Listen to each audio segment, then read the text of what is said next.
Well, good afternoon, everyone. Welcome once again to Earlham Baseball and Radio Troy Digital Sports. This afternoon, the Quakers down to their final 4 games of the regular season as they'll take on the Lions of Mount St. Joseph.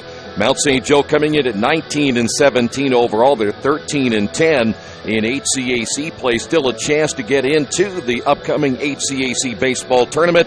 They'll take on the Earlham Quakers, who have already qualified for the tournament. Now their goal is to be the number 1 seed and host in the 2017 tourney. The Quakers coming in at 22-12 overall and 17-6 in conference play. Great to have you with us here on the Farm Bureau Insurance with Kevin Shear pregame show. It's a windy and cold and now what is a cloudy afternoon here in Richmond. The conditions could be a factor here this afternoon. The winds have been blowing and gusting straight out center field pretty much most of the day, and we have seen games before where the wind is blown like this, and we've seen baseballs leave this ballpark in rather quick fashion. We'll find out if that'll happen here today. The Quakers have won the last 2 meetings with this Mount St. Joe team. Back on April the 12th, they won that one by a final of 5-1, and then on April 18th, the Quakers won that one by a final of 8-7. The Quakers 12-3 at home this year. Mount St. Joe, they've won 5 out of 6. They come in at 7-4 on the road this season. They're coming off also a series win over Defiance. They won 2 out of 3 against Defiance. Meanwhile, the Quakers, they swept Transylvania in the 3-game set in their most recent series here at Randall R. Sadler Stadium. When we come back, we'll hear from head coach Steve Sakositz, get his thoughts about what is expected today. Kyle Gorman will be going for the Quakers this afternoon. He'll be up against Mike Hilliard, the sophomore for Mount St. Joe, pitching today for the Lions. We'll come back and hear from the head coach coming up next. This is the Farm Bureau Insurance with Kevin Shear pregame show right here on Radio Troy Digital Sports. Getting a lucky break rocks, but no one can be lucky all the time, which is why when it comes to your insurance coverage, luck should have nothing to do with it. So talk to Indiana Farm Bureau Insurance, the company that believes great coverage starts with care. A cost-free consultation offered to anyone, Farm Bureau client or not, that allows agents to get to know you better so they can help you prepare better. Indiana Farm Bureau Insurance. Stop knocking on wood. Questions about your coverage in Wayne County? Call 765-962-9548 and ask for me, Kevin Shear. We'd like you to know why public power is important to you. In small towns and cities across America, locally owned public power systems like ours represent local people working together to meet local needs. Our only purpose is to provide an essential service at the lowest possible cost. This makes a big difference in rates and service, and all the benefits we produce at home stay at home. Richmond Power and Light, your locally owned electric utility. Together, we make powerful partners. Hi, this is Steve Funkhauser, and I was talking to someone the other day about how friendly and professional the crew at Jiffy Lube is, and they said, "You are always so upbeat. I'm going to call you Mr. Positive." And so now I am Mr. Positive. And I want you to know how proud I am of you and that you are doing a great job today. And hey, do something nice for somebody. Make somebody smile. Smiles are contagious, you know. I want you to have a great day and the horse you rode in on. Jiffy Lube. Fast, friendly, professional. I'm Mr. Positive, and I approve this message. Steve, we take them one game at a time. It all begins again here today against Mount St. Joe. Yeah, I talked about this ball club yesterday. They won 5 out of their last 6. They're playing some pretty good baseball right now. They are, and so something's got to give on that part of it. But we're trying to play our game. The elements today are kind of pushing the ball out a little bit more, so you got to keep the baseball down. As we always talk about knocking up the free base, and if we can put runners on base, we'll be able to run a little bit. And if we put runners on base, they hit the ball in the air, it might give us a couple runs there. So it's not going to be a 1-0 game. I don't believe there's going to be some runs scored.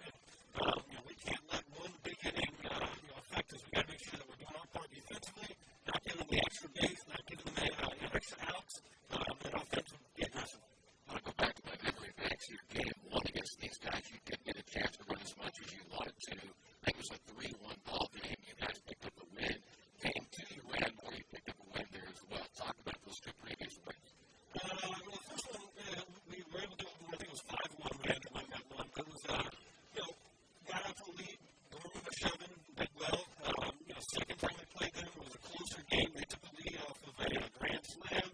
We fought, clawed our way back, got a 1-1 win there. Again, we still have to catch other pitchers at times. And so sometimes, it all depends on what those guys in the mound are giving us us or then forget about us, whatever it may be. But we expect to be a huge, huge game for us and what they're going to do because they're still fighting. They're the 4 seed right now. They want to stay there and possibly move up. And worst case, they want to play spoiler as well, too, and knock us out of this thing, or at least knock us out to the home field advantage. So we're expecting a fight from them. What do you expect? What do you think they'll do today? What do they do the best, I guess is what I'm trying to say. Well, they'll sacrifice some guys over there. They don't run very much, but they have pop. They have pop 1 through 9 in their lineup. They'll be able to drive the baseball out. I think they're very talented on the mound. They're very talented. Hitting-wise, they're very talented. They're starting to figure it out. And, it's our job to make sure they don't figure it out today. They forget about it today, and they can figure it back out against West Holman on the weekend. I'll tell you one thing for sure. You guys have played so well in the midweek. You still had the streak going. And as you mentioned, Gorman gets the start today, and he's had great success for you. Yeah, he's been able to work this lineup well, be aggressive against them, have them be aggressive against him, and hit his pitch. And it's worked out for us, and we're hoping to get the exact same thing from Kyle today. He can get us deep in the game, and he can be like our back-end guys and help us give ourselves a chance to come out of this with a win today and a serious sweep. Well, as you say, too, he's got to keep along the strike zone, too, because the way the wind is blowing today, you got to fly ball that gets out of you. Absolutely, yeah. You can't make many mistakes. You can't give up the free base with a walk or a hit by pitch or an error. We got to make sure they earn every opportunity they get.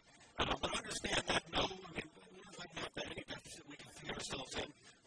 We can come back, but also understand that a day like today, another team can do that same exact thing, too.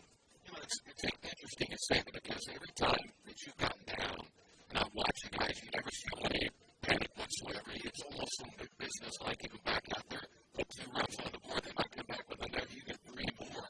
Seems like every time they get the call, you guys answer. Yeah, it's been the case. Our kids are, we've got a lot of confidence offensively that there's no deficit we don't think we can be able to overcome. So I think when the kids do see that, they're not worried about it. The pitching side will understand that too. Maybe if they put up a 0 now, even though I give them 4 or 5 spots last inning, that's still going to give us an opportunity to win this game. So we're trying to have ourselves understand that. I want us to, again, keep getting better as we go through the end. Defense, we've got to improve. And that's where I was going next. There have been some games we've had 3, 4, 5 errors in a ball game. And I know that's an area that you really want to shore up before tournament time. Yeah, we talk about giving up the free base, not only with the walk, but you can't give it away, keeping the baseball around, you're making your pitches, making extra pitches, We worked on it. We worked on it yesterday in practice, worked on it a little bit today before the game and it's really like kicking the baseball, it's not throwing it. We got to make sure we just focus on our throws. Understand that we have turf, so we put it on the ground. It's probably going to give our first baseman an easier chance to get it as opposed to all over his head. So we worked on it. We'll see what we do. And again, let's see what these kids do today. I have to work on some things. Have you had a feeling from BP and just being around them today? How do you kind of feel going into this one? We seem loose so far. With finals and all that other stuff going on, you always worry about where their attention's going to be. I told our guys, all that stuff that you're worrying about is going to be there at the end of the day. But we're out here in the white lines. Let's focus on this. And when we get done with it, we can worry about that other stuff later. But right now, let's focus on Mount St. Joe's, take care of our business, and if we play on the line we need to play, we're going to get ourselves and be where we want to be at the end of the year. Coach, delay this one. Head coach Steve Sackasitz, as he says, take care of business today. Let's take a look at this Mount St. Joe team brought to you by Harrington Oak Insurance. At Harrington Oak, we spend every day working to make our community better, safer, and more enjoyable because our focus is on insurance, and that's it. They're on top of industry changes and are a one-stop shop for all your insurance needs, whether it's business, personal, life, or health. That's why when it comes to protecting you and what's important to you, Harrington Oak insures it. Give them a call at 962-9502 or go to their website, harringtonhoak.com, for more information. Pretty good hitting baseball team coming in. Mount St. Joe at 296 on the year, averaging just over 6 runs per game. Their on-base percentage at .370. Their slugging percentage just over .405. And they've hit 18 home runs this year. They're led by Roman Rothwell, a .333 hitter coming in, 3 home runs and 23 runs driven in. Nathan Hunter's at .324, 4 home runs. He has driven in 23.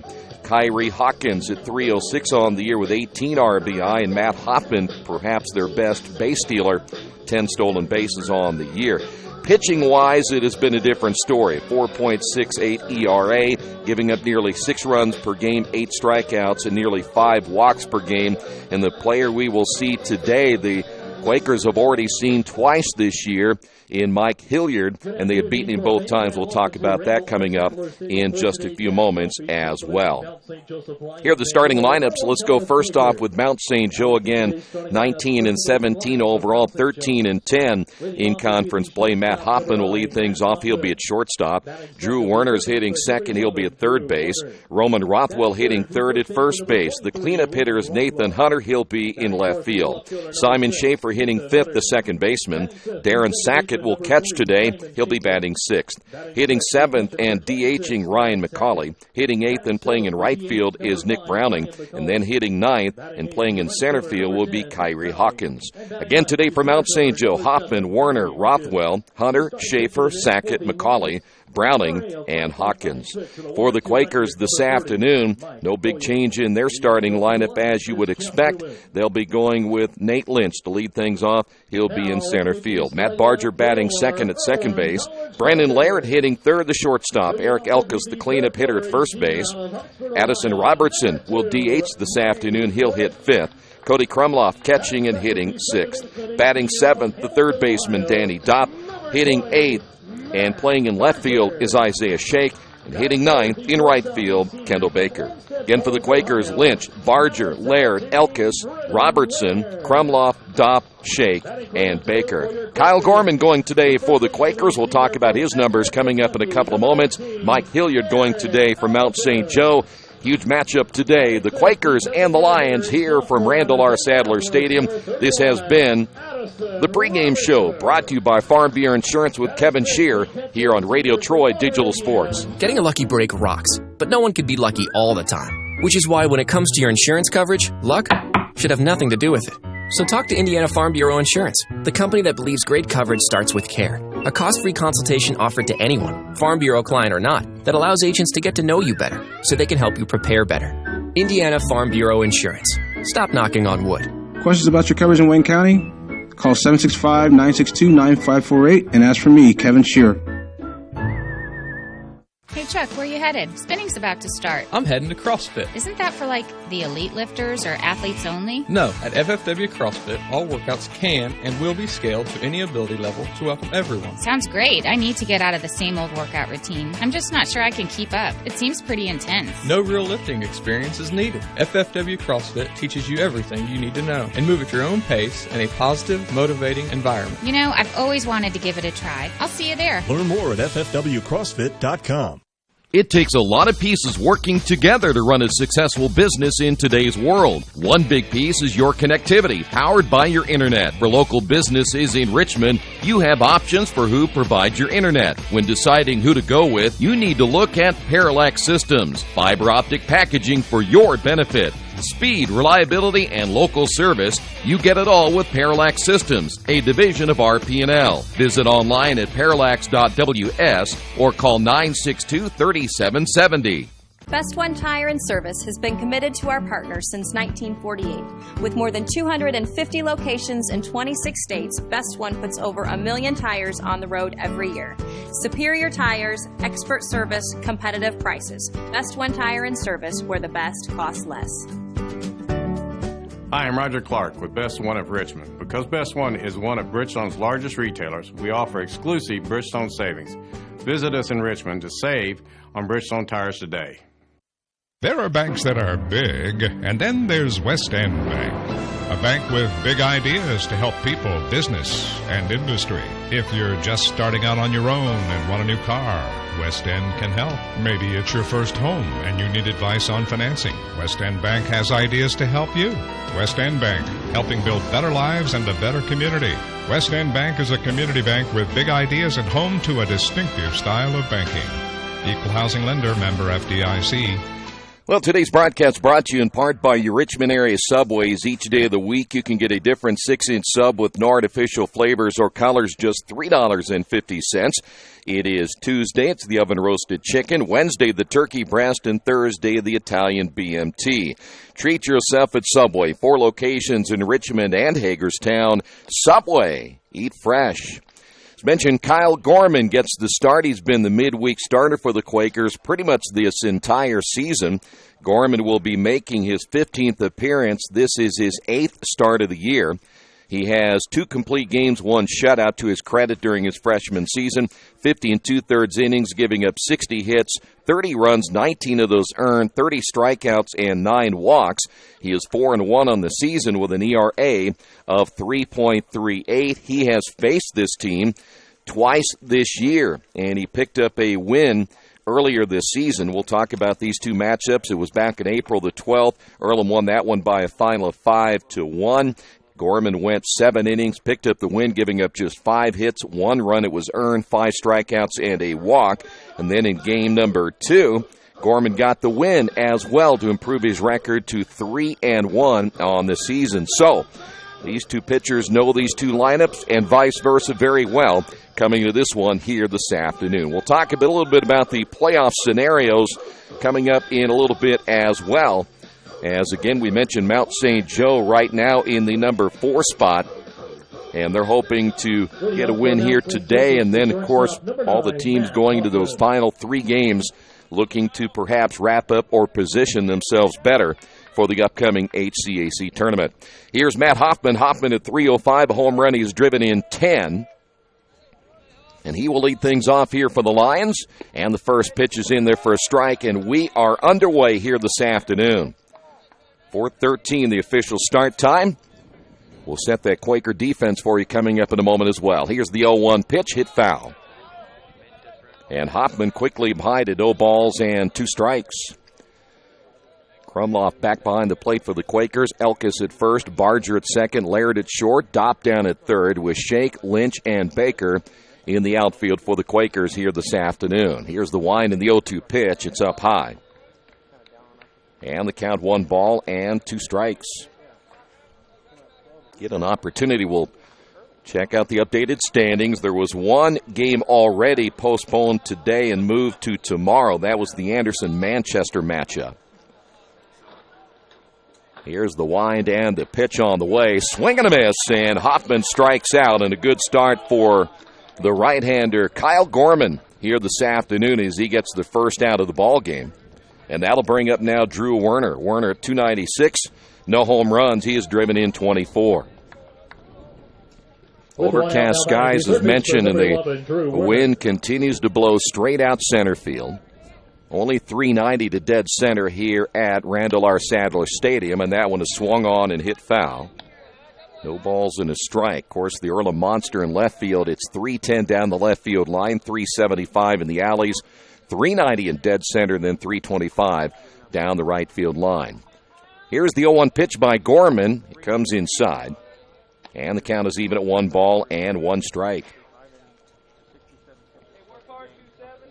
Earlham's team ERA at 5.30. Here's the 1-1 pitch. It's up high, 2-1. Boy, but you look at the job that Gorman has done this year. Howie Smith has had a great year as well, leading the conference in wins with 7. The 2-1 pitch on the way, ripped foul. Warner jumping all over that pitch, and the count is even at 2 balls and 2 strikes. The Quakers, though, have played well at home, even on Senior Day. They got the 3-game sweep, which generally is not the case during the Senior Day weekend. The 2-2 pitch grounded to the left side. He'll take the hop there for Laird. His throw to first is in time, 2 away. And that'll bring up Roman Rothwell. Again, the Quakers here at home, as we mentioned earlier, 12-3 following that sweep of Transylvania. Number 23, Roman Rothwell. Rothwell steps in at .333, 3 home runs and 23 runs driven in. So Rothwell steps in again with 2 away. Here in the top of inning number 1, as Gorman set to throw, and his first pitch is an off-speed pitch. And Rothwell way out in front, no balls and a strike.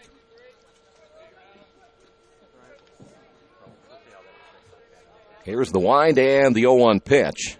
And it's just low. 1 ball and 1 strike.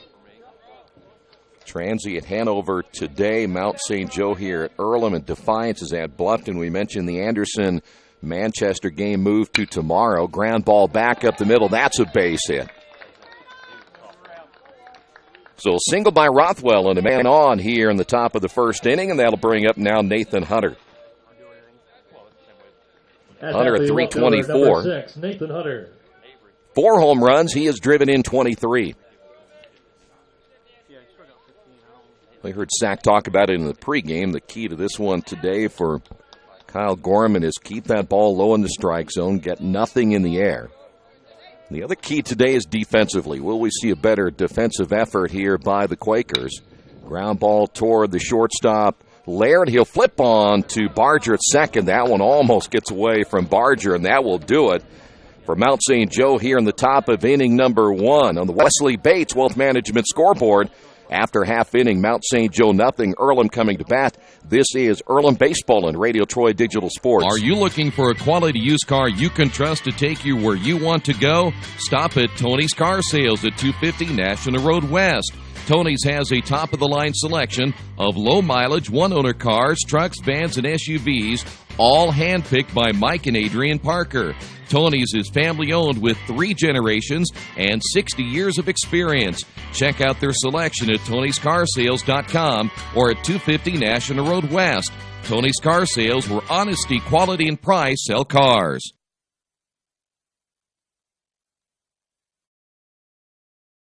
I am your physician. I am your caregiver. I am your spiritual support. I am here to help you be independent and achieve your optimal health. But I am also a cancer survivor. I am living with diabetes. I am a chef. And an artist. I am your neighbor. I am the face of Reed Health. I am the face of Reed Health. I am the face of Reed Health. I am the face of Reed Health. I am the face of Reed Health. Reed Health, right beside you. Quakers will be facing the left-hander today in Mike Hilliard. Hilliard is making his 10th appearance. This is his 5th start, his 3rd start against the Quakers this year. Just 11 and a third innings, giving up 16 hits, 12 runs, 7 of those earned, 12 strikeouts, and 10 walks. He is 1-2 on the season with an ERA of 5.56, and he has taken again 2 losses in midweek contests against the Quakers this season. Of course, Earlham continues to hit the baseball well, and they had a great series against Transylvania. They now have raised their team batting average to .315. The Quakers have now scored 288 runs. But the other thing is about it, the stolen base department. 131 stolen bases, and we still have 4 regular season games to go. That shows you how much they run. And here's the HCAC hitter of the week, and Nate Lynch to lead things off here in the bottom half of the first inning. Lynch at .436 on the year. A home run, 27 runs driven in. Center fielder, number 2, Nate. 41 stolen bases. He is only 2 hits away from the record here for all-time hits in Earlham baseball history, as Hilliard, the left-hander, gets the sign from Sackett, and the first pitch for Mount St. Joe is low for a ball. Defensively, Sackett behind the plate. Rothwell is at first, Schaefer at second, Hoffman at short, and Werner at third. Hunter, Hawkins, and Browning from left to right in the Mount St. Joe outfield. Here's the wind and the 1-0 pitch. Low and outside, 2-0. We had Nate on the show yesterday in Strictly Baseball, and we get an idea. This is a senior class that they want to go out of here with a conference championship, the tournament championship, and see what they can do in the NCAA tournament as that pitch is outside, 3-0. But it really starts with this guy, 41 of 48. Stolen base attempts this year, a .503 on-base percentage. 3 balls and no strikes. Hilliard with a wind in the pitch, and he misses in 4 straight. So, this again is where it begins. Here's Barger. You heard Coach Sack talk about it a little bit ago in the pregame that they feel they can run today. Maybe not as much as they have been in the previous games, especially what they did in Game 1 against Transylvania. But they're going to try to go after Sackett, and I think they'll try to go after him early.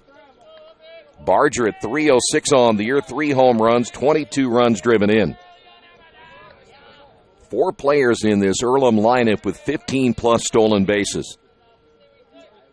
So now the left-hander Hilliard with a man on, And the stretch, here's the pitch, and it's low and outside, and he is now missed with 5 straight pitches. And this is an Earlham hitting baseball squad that'll wait until you either make a mistake and pounce on you when they get an opportunity, or they're going to make you throw a strike. The stretch by Hilliard once again. A lot of movement at first base by Lynch. The pitch on the way, hit to right field. Browning, few steps back, he'll make the catch, and there's one away. Lynch back to first base, and that'll bring up Brennan Laird. Now batting the shortstop, number 17. Laird at 343 on the year, 3 home runs, 39 RBI. He is getting close to the 30 stolen base plateau. He is 28 of 33 on the year. So again, Lynch down at first base. Let's see if they'll get him going. You have good contact hitter right here in Brennan Laird. Good hit and run situation. The stretch by Hilliard. And this time he'll toss to first.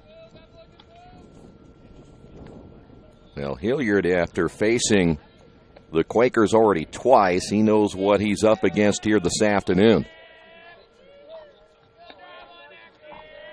The stretch once again by the left-hander, checks the runner at first, and again he'll toss to first base. And this is certainly the idea. Coach Sack talks about it all the time. Get the pitcher to divide his attention between the runner on base and the hitter, make a mistake at one point, and then capitalize from there. The stretch and another throw to first. So 3 straight. And Lynch has his attention at first base. By the way, for the Quakers, they've clinched the program's 3rd straight berth in the HCAC tournament. Another throw to first. Quakers, who lead the conference by 2 games, can clinch the regular season title outright and hosting rights for the tournament with a 3-1 record or better over the final 4 games. Right now the magic number is at 2. Another throw to first. Well, this all benefits if you think about how many times you throw to first base. That's 4 in a row. The more energy that you use, the less energy that you'll have perhaps later in the ball game when the Quakers want to get to the bullpen. There's already a right-hander throwing. Now for Mount St. Joe, he might be just throwing as his day off. Is that pitch just outside? Well, so far, Hilliard has yet to throw a strike, though he does have 1 out here in the bottom of the first inning. Lynch with that right foot on the green. See if he gets a bigger lead right here. The stretch again by Hilliard and a throw to first, so he really is worried about Lynch at first base.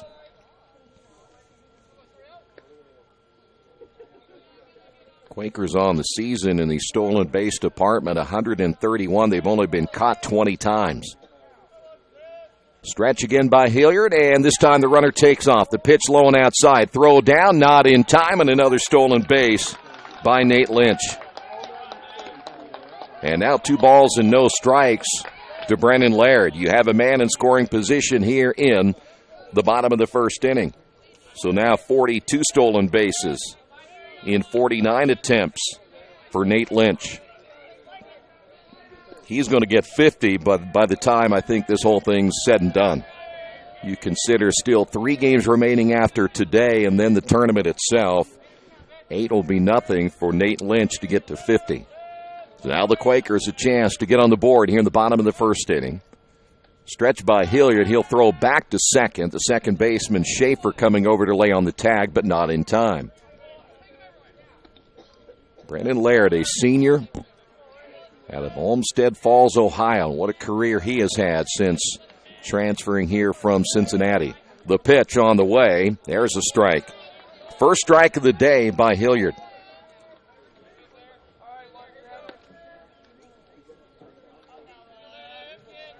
Now, Lynch has been known to steal third as well. It all depends on how the pitcher reacts right here. And, of course, with a left-hander, it may be a little bit easier. The stretch again by Hilliard. And the pitch on the way. This one a fly ball to center field. Hawkins there to make the catch. Lynch will tag at second. He's going to advance on to third. And the Quakers now have the go-ahead run 90 feet away with 2 away here in the bottom of the first inning. Here's Eric Elkis. First baseman, number 19, Eric Elkis. Eric at 333 on the year, 5 home runs, a team best 42 runs driven in. So let's see if Eric can drive in his 43rd run of the season right here. Lynch down at third, the stretch by Hilliard. And the pitch on the way is a called strike.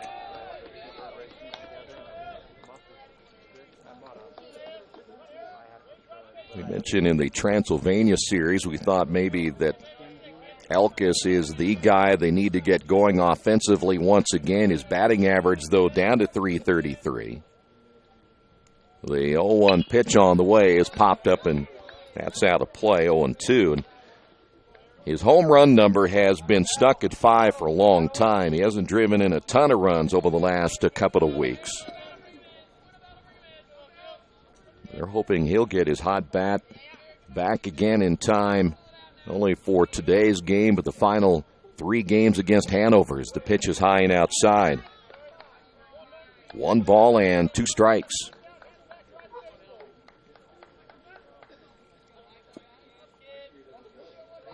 Well, Hilliard has been a little inconsistent here in the bottom of the first inning, and now it's time for Eric Elkis to see if he can get a pitch right here that he can drive. And that's way inside. 2 balls and 2 strikes.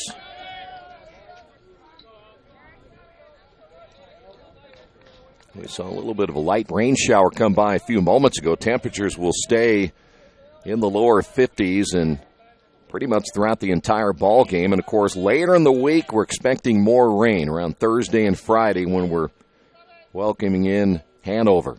This one driven up the middle. That's going to be a base hit. So a single by Eric Elkis will drive in the first run of the ball game. And for Elkis, that is RBI number 43. And the Quakers lead it 1-0. At bat, the designated hitter, number 21, Addison Robertson. Here's Addison Robertson. Robertson, 276 on the year, 3 home runs. He has driven in 19. So Eric Elkis does his job. And the Quakers get out in front early here in the bottom of inning number 1. Robertson. The pitch on the way, fly ball, right field, and that will go out of play. No, Browning's going to make the catch right at the fence. Nice job by Browning as he stays with it for out number 3. But the Quakers get on the board here in the bottom of the first inning. On the Wesley Bates Wealth Management scoreboard, Earlham 1, Mount St. Joe nothing. Summit Computers in Richmond is a full-service computer manufacturing and support company founded in 1997.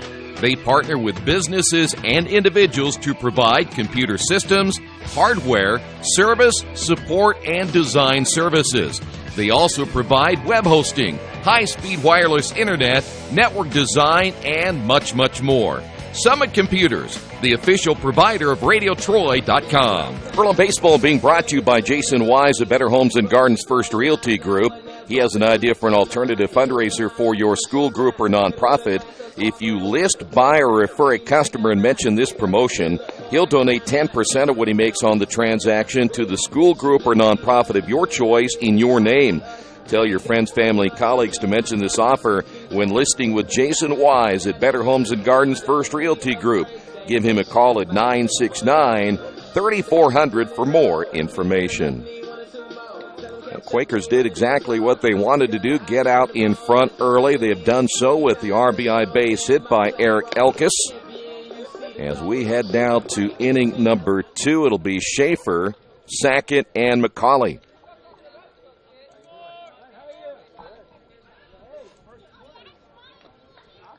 Schaefer hitting at 275 on the year, no home runs. He has driven in 7. Number 3, Simon Schaefer.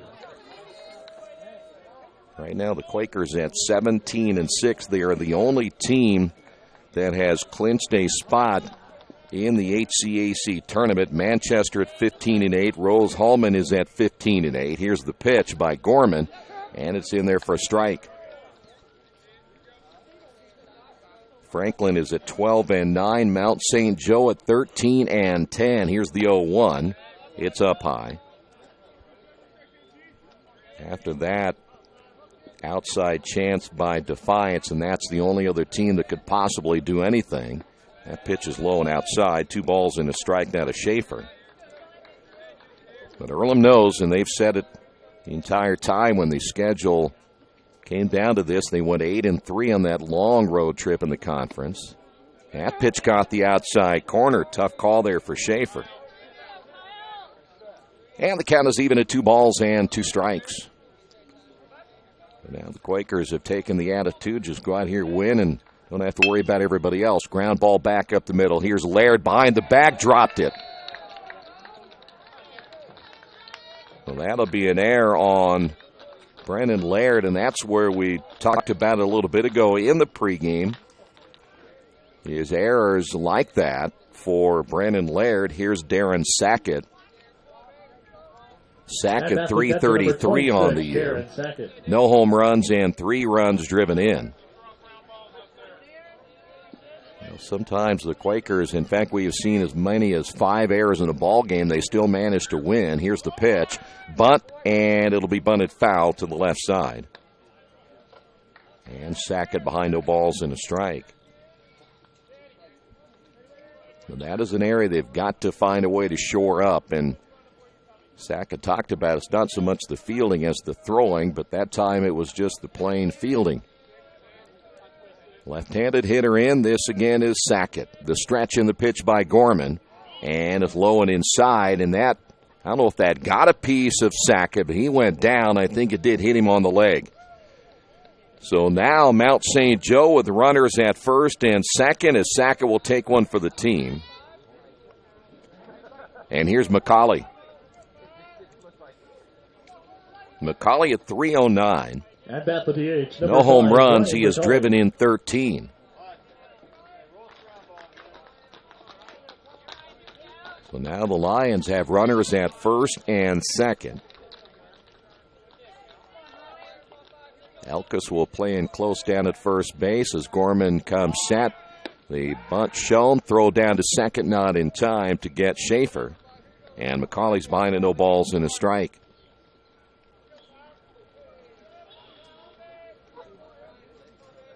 Well, now you have to wonder if Mount St. Joe can take advantage of a couple of Earlham mistakes here in the second inning. McCauley will, I would think, try to advance those runners again. Here's the stretch by Gorman. The leg kick and the pitch. This time he did not show bunt. And the pitch is outside. That'll even the count 1 ball, 1 strike.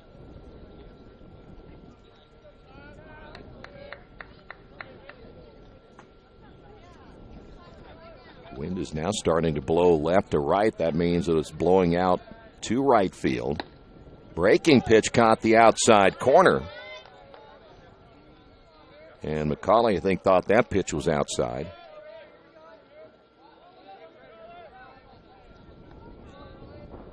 McCauley DHing here this afternoon as Gorman set to throw the pitch on the way. That misses low. Count is even at 2-2. Now some welcome sunshine here at Randall R. Sadler Stadium. Umpire says 3 balls and 2 strikes. This one lined. Second baseman Barger flips on to Laird, and I believe to get the out there, double play. So McCauley hits it hard, but Barger played him well up the middle. And they'll get the force out of Schaefer down at second base for out number 2, and that'll bring up Nick Browning. So 2 quick outs here in the second. Browning at 263, 4 home runs. He has driven in 22. Now batting the right fielder, number 10, Nick Browning. So Mount St. Joe has a base runner wiped out. 2 outs. Browning steps up as Gorman set to throw. And the pitch on the way is in there for a strike.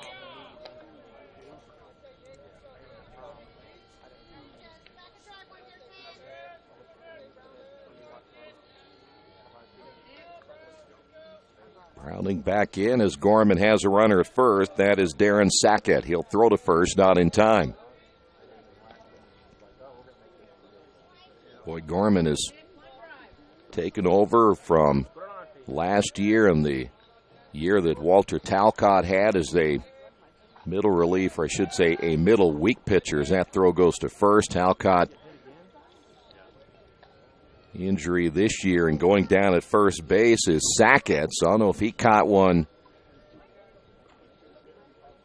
That ball was thrown almost like he's holding his right side. He may have gotten the hard tag laid on by the first baseman, Elkis.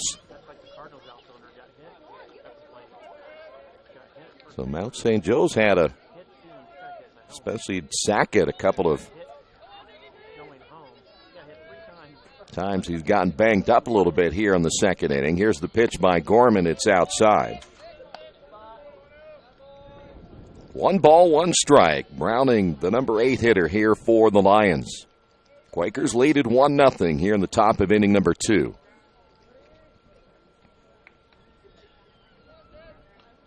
Here's the pitch.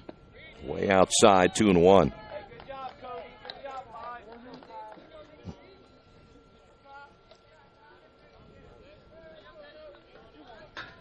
Walter, again, a guy they're hoping will still be able to give them some quality innings here down the stretch. They've tried to bring him back as slow as they possibly can. Here's the 2-1 pitch, swing and a miss. And we'll go to 2-2.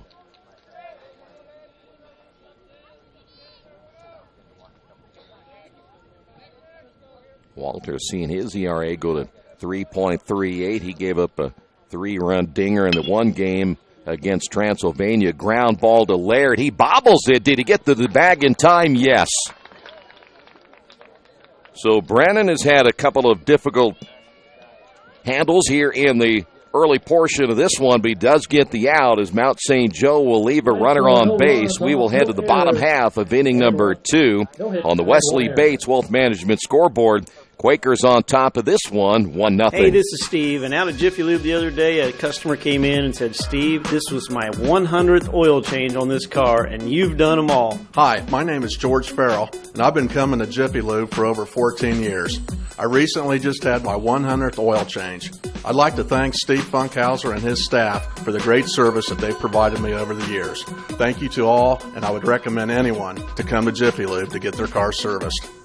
Jiffy Lube, #1 in customer satisfaction for a reason. Earlham baseball being brought to you this afternoon by Square Donuts of Richmond. Whether it's a delicious breakfast, afternoon treat, or a midnight snack, everyone loves the taste of Square Donuts of Richmond.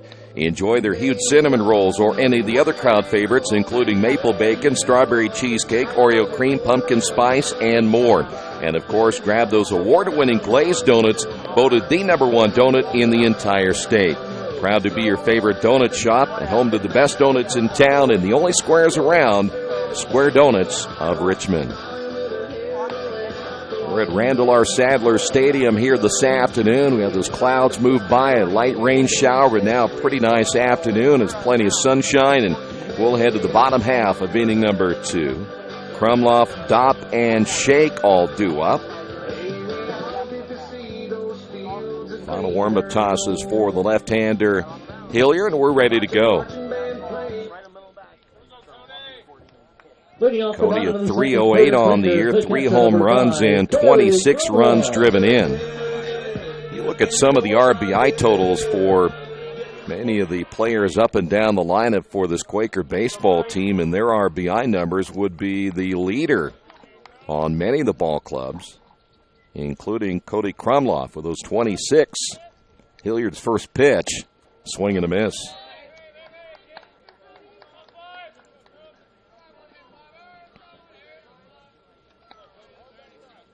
Of course, Krumloff given plenty of credit and should be for bringing along a young pitching staff this year, as that one is hit foul.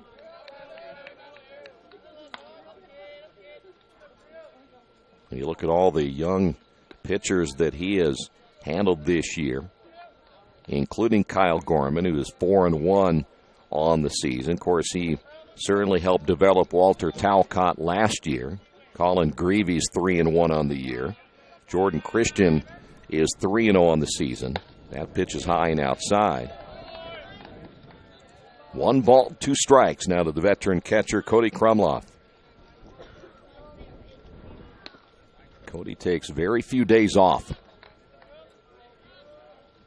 Hilliard, long look in to Sackett.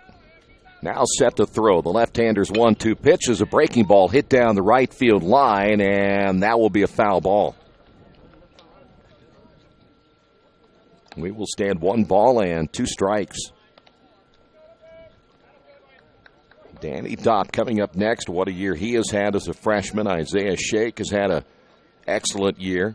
Of course, Shake coming off that 3-for-4 game in which he drove in 3 runs. Scored 3 times against Transylvania in the final game of that 3-game sweep. Here's the 1-2 pitch on the way, hit foul again.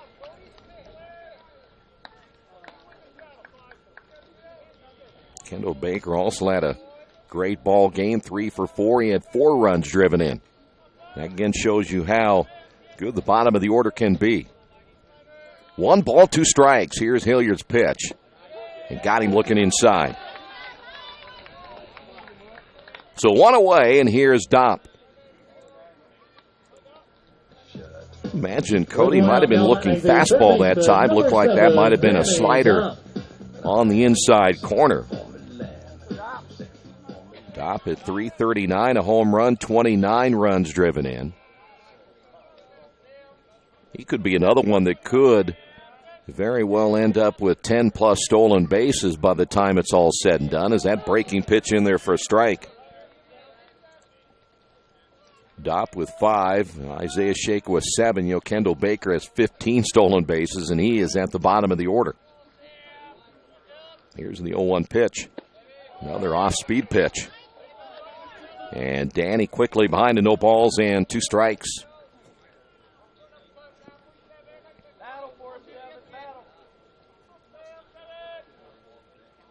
Hilliard will shake off 1 sign from Sackett. Here's the 0-2, and he came inside and got him. Back-to-back strikeouts now by Hilliard. And he's using that breaking pitch effectively here in the second. With 2 outs, now batting. Here's Isaiah Shake. Number 33, Isaiah Shake. Isaiah, .325 on the year, no home runs and 22 runs driven in. So 2 away here in the second. Quakers on top, 1-0. Hilliard set to throw on the pitch. In there for a strike. Boy, he looks much better in this second inning than he did in the first.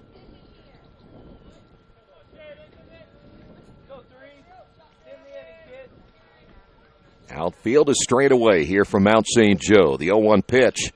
Another breaking ball, this time hit foul by Shake, and he's down to the count. And no balls and 2 strikes.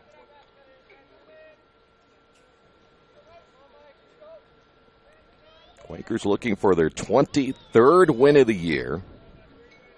And their 18th win in conference play. Here's the 0-2 pitch. Swing and a miss. Strikes out the side. Good outing in inning number 2 that time for Hilliard. We will head to the top half of inning number 3 on the Wesley Bates Wealth Management scoreboard. Quakers on top of this one, 1-0. Some people are born lucky. Other people take luck into their own hands, avoid stepping on sidewalk cracks, and wouldn't dare walk under a ladder. But whether you're born with luck or make your own, when it comes to your insurance coverage, luck should have nothing to do with it. So talk to Indiana Farm Bureau Insurance today or visit them online at infarmbureau.com to purchase an auto policy. Indiana Farm Bureau Insurance. Stop knocking on wood. Questions about your coverage in Wayne County? Call 765-962-9548 and ask for me, Kevin Shearer. Hi, this is Troy Dargowski of Radio Troy Digital Sports. There are plenty of places for me to get lunch or dinner, but there's only one Mancino's. In fact, I was just there for lunch the other day and had a delicious pizza grinder. That's just one of many choices I can get at Mancino's. How about a fresh salad? Several varieties of pasta, Mancino's Lights, or perhaps even an oven-baked spaghetti, or maybe a pepperoni pizza. So when you're looking for a great lunch or dinner, make sure you choose Mancino's, 217 National Road West in Richmond. By the way, you mentioned the games that are to be played today, the Anderson-Manchester game tomorrow. Anderson will then have to play at Defiance on Thursday, then back on Friday. So Anderson will be busy this week. We head to the third. It'll be Hawkins, Hoffman, and Werner all due up now for Mount St. Joe. Leading off the top of the third inning for the Lions. Quakers lead at 1-0 as Hawkins hitting a .306 on the air home run. He has driven in 18. We mentioned that Thursday and Friday, when Hanover is scheduled to be here, we're going to kind of wait and see what that weather situation is going to look like as Gorman's pitch drops in for a strike. They're expecting perhaps some heavy rain on Thursday that would last into Friday, so now it's a matter of when they can find a couple of windows to get those games in. Bunted third base side, and it'll go foul. Hawkins took a peek down at third, saw Dot playing back, tried to lay down the bunt, and he finds himself down to the count at 0-2.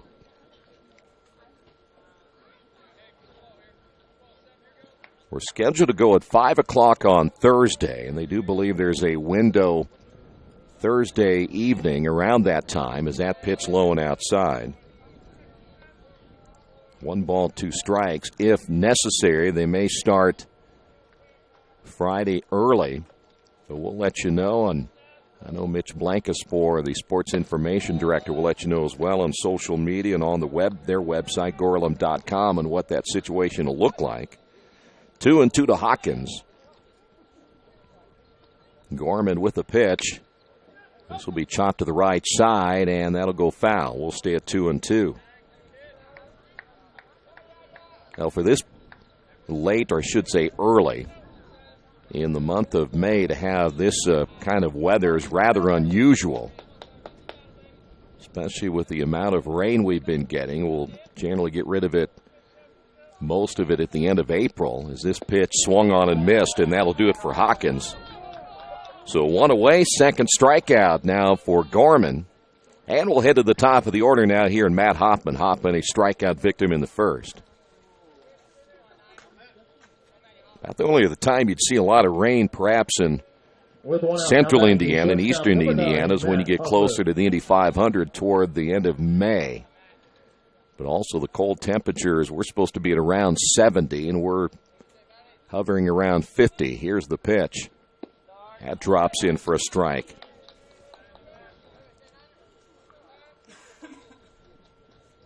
One away here in the top of the third as Gorman gets the sign, the pitch. Another nice pitch, 0-2. Once Gorman gets into a little bit of a rhythm, he works pretty quick. Doesn't shake off Krumloff very often either. The 0-2 grounded back up the middle. That goes off the foot of Gorman and bounces all the way out to the shortstop Laird, and I think Gorman's going to be okay. Doesn't appear to have bothered him whatsoever. So that'll be an infield base hit for Hoffman. Here's Werner. Now batting the third baseman, number 11, Drew Werner. Werner grounded out his first time up, 0 for 1.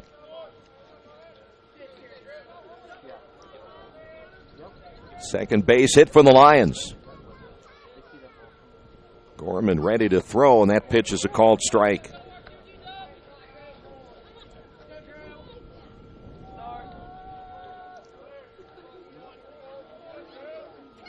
Talked with Sack a little bit before even our pregame about what they'll do today if Gorman were to have a rough afternoon, as this one is hit into right center field. Baker coming on. Baker diving, can't come up with it.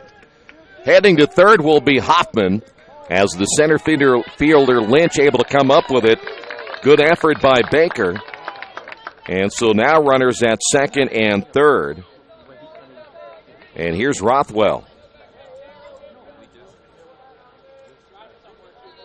So that'll be a double by Werner. Rothwell singled to center field his first time up.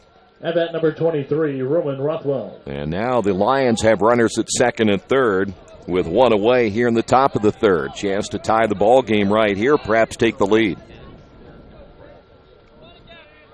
Stretch by Gorman. Here's the pitch. Fly ball into center field, should be deep enough for Hoffman at third. Lynch will make the catch. He'll throw behind the runner, and we're tied at 1 apiece. Rothwell picking up his 24th RBI of the year. And the Lions have tied this ball game at 1 apiece. Here's Nathan Hunter. At bat number 6, Nathan Hunter. Hunter 0 for 1.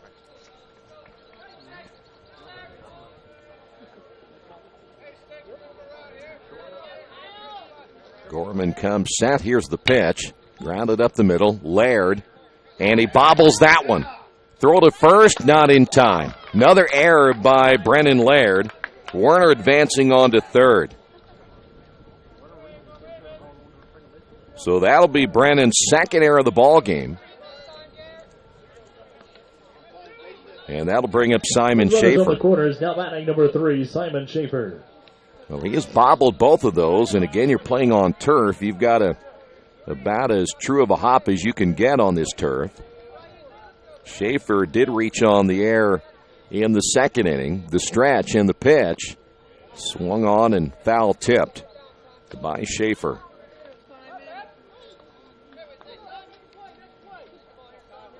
Well, you'd hope that a error like that will not come back and haunt you here in the third.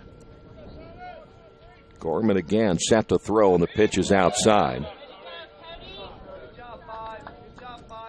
1 ball and 1 strike.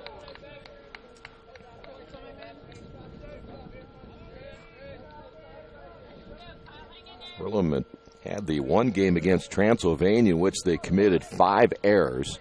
Still managed to get a win, though. There's a strike. 1 and 2 to Schaefer.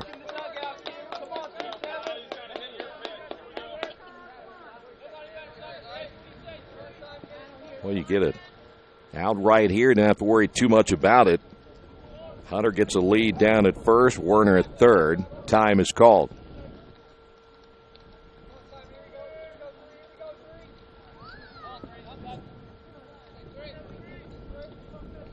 Gorman once again with the sign as he comes set. Here's the pitch. Popped him up to the right side, and that will go out of play. We'll stay at 1 ball, 2 strikes.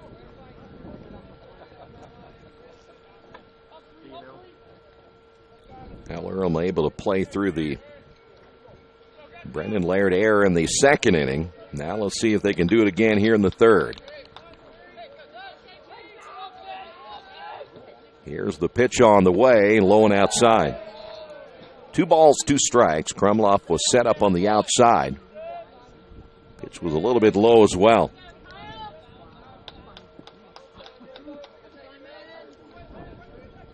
Gorman trying to get one more and get out of trouble here in the third. The pitch grounded toward Laird again. Bobbles this one. Flips on to second. Gets the out of Barger. And only 1 run will score, but Brandon Laird having a difficult time holding on to the baseball here in the third. On the Wesley Bates Wealth Management scoreboard, we're tied at 1 apiece. There's only one place to go on the World Wide Web to find the best automotive deals. Wetzelauto.com. One of the area's largest inventories all in one spot. Wetzelauto.com. Here for you 24 hours a day, 7 days a week. Wetzelauto.com. New and used vehicles, service, parts, body shop, and rental. Plus, value your trade. It's easy to navigate. It's convenient. Wetzelauto.com. It's clickin' awesome. Best One Tire and Service has been committed to our partners since 1948. With more than 250 locations in 26 states, Best One puts over 1 million tires on the road every year. Superior tires, expert service, competitive prices. Best One Tire and Service, where the best costs less.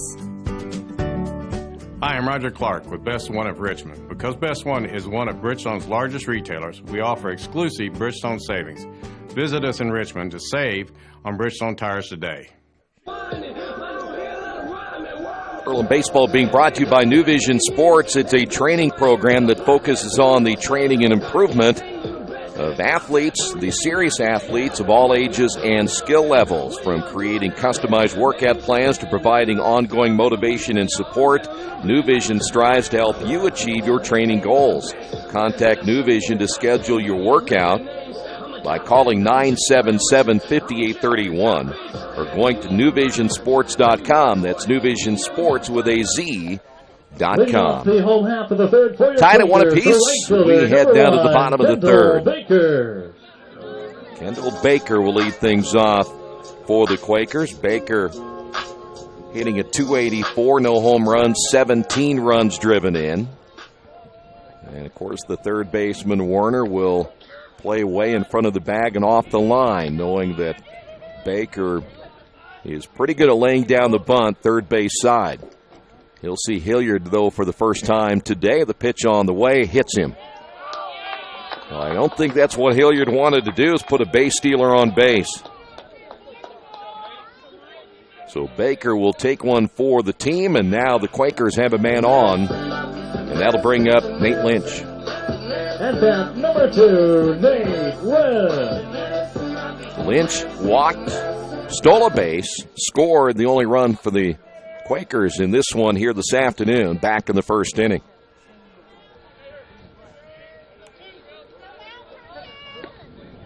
So now Hilliard, after striking out the side in the second, man on here in the third. The pitch. Bunt laid down third base side. Or I should say first base side, and that'll go foul. No balls and a strike.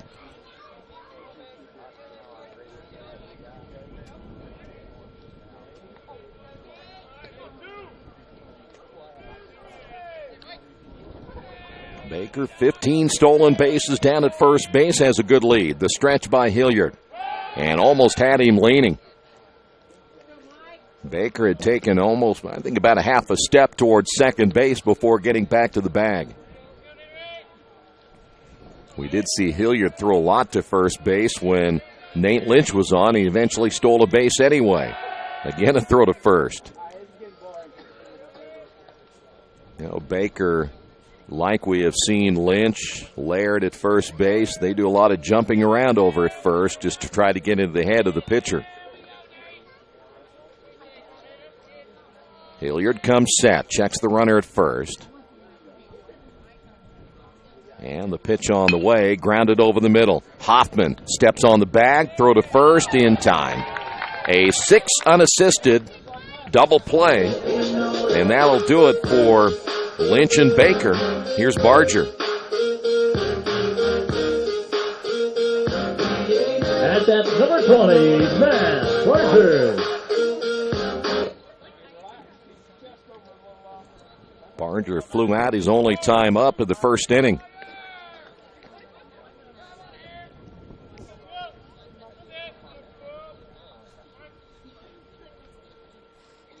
Hilliard with that leg kick and the pitch, and a breaking ball called strike.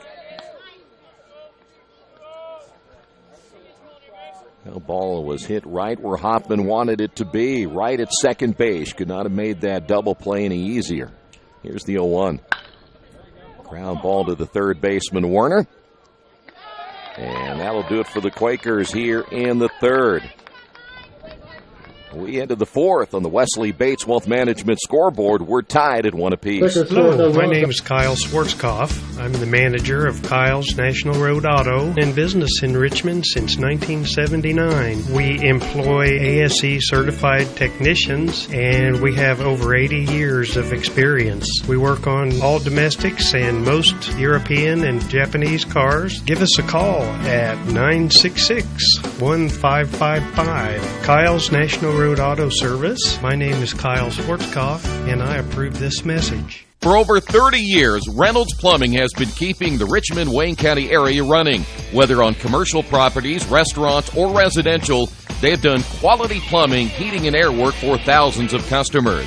It's not just about the quality work, it's also about customer service. It's about attention to details and making absolutely sure you are 100% satisfied. If that's the kind of experience you want in your next plumbing or HVAC job, then Reynolds Plumbing has you covered. Give them a call at 966-0994. We head to inning number 4. We're tied at 1 apiece. Welcome back again to Randall R. Sadler Stadium. Mount St. Joe getting their lone run in the third. Quakers scored back in inning number 1 as Kyle Gorman getting his final warm-up tosses. He's ready to go here in the 4th. It'll be Sackett, McCauley, and Browning all due up.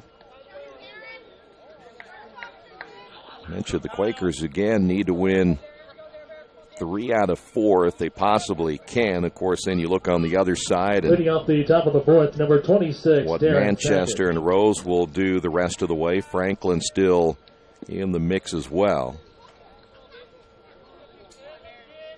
So now Gorman set to throw on the pitch. Called strike. Sackett hit by a pitch his first time up.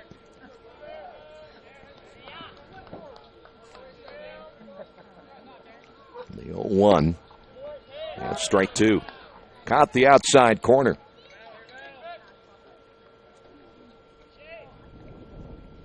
Sackett coming in, hitting a .333 left-handed hitter. The pitch blowing inside.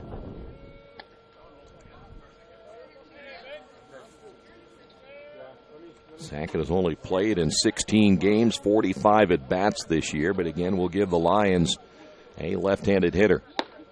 Just outside. Count is even at 2 balls and 2 strikes.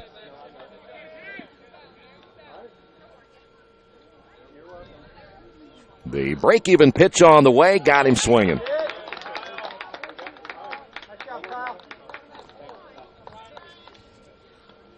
Here's McCauley.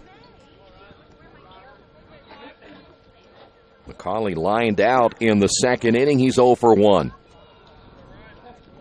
with 1 out, now batting number 5, Ryan McCauley.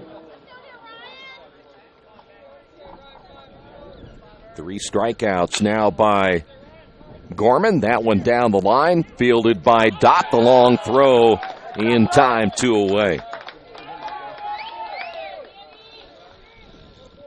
And that'll bring up Nick Browning. Nice play again by Dott at third.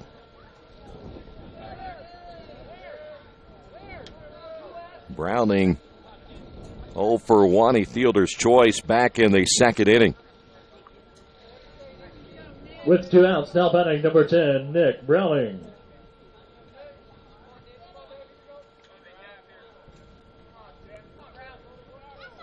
Mount St. Joe 3 base hits. The Quakers so far with just 1. That pitch outside corner for a called strike. And Browning quickly behind it, 0-1.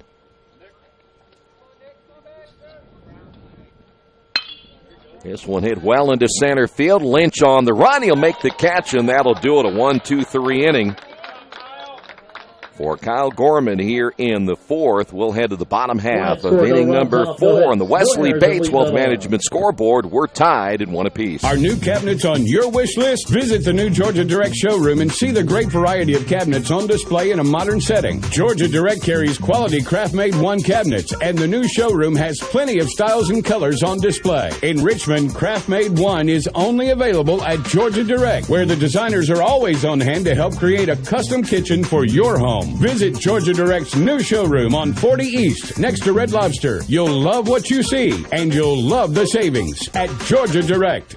It's game time. The Sportsplex is now open. Get your teams together and come out for basketball, volleyball, soccer, tennis, golf, batting cages, wrestling, and much, much more. The Sportsplex also offers court rentals for your entire team to play a pickup game or to hold practices. Use our turf fields for multiple sports, including flag football, baseball fielding, and rugby. Sportsplex is open 7 days a week. Check out FamilyFitnessWorks.com for more information and current hours, or call 765-935-0111. Earlham baseball being brought to you this afternoon by Harrington Hoke Insurance. At Harrington Hoke, they spend every day working to make our community better, safer, and more enjoyable because their focus is on insurance, and that's it. They're on top of industry changes and are a one-stop shop for all your insurance needs, whether it's business, personal, life, or health. That's why when it comes to protecting you and what's important to you, Harrington Hoke insures it. Give them a call at 962-9502 or go to their website, harringtonhoke.com. Brennan Laird will lead things off here in the bottom of the 4th inning.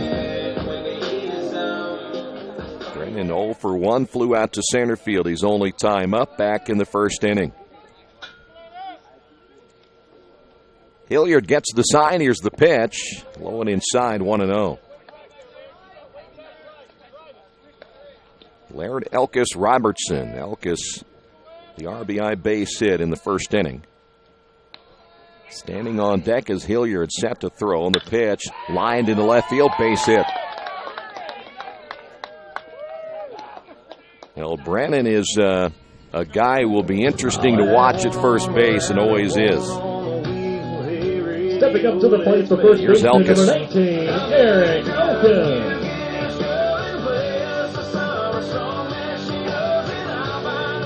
Brennan 28 stolen bases on the year, and he'll jump around over there and make things interesting for Hilliard. He's planted himself right there with a right foot on the green. You see him kind of moving back and forth. The stretch by Hilliard and the pitch on the way. Elkis will take it outside, and the catcher Sackett trying to frame that one on the outside corner. Elkis will give Laird every chance he can to get a stolen base right here. Getting close to that 30 mark. The stretch and the throw to first.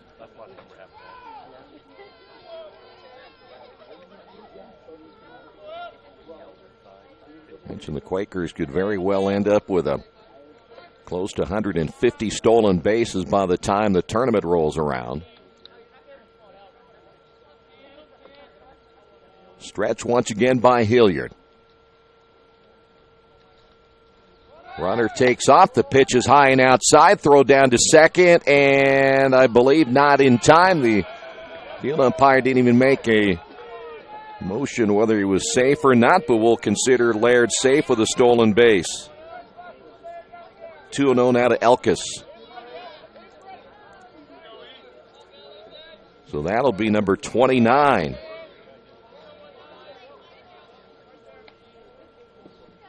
And now the Quakers with a runner in scoring position again here in the fourth.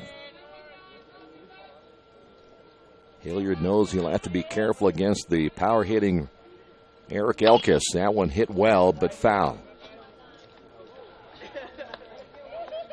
2 balls and 1 strike.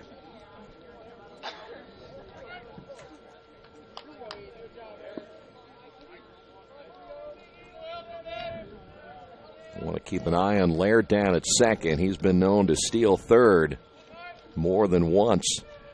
If he can get a good jump off the left-hander Hilliard, and that means the catcher Sackett has to throw behind the hitter. And that's not an easy throw. The stretch and the pitch way outside. 3 balls and a strike. Addison Robertson on deck.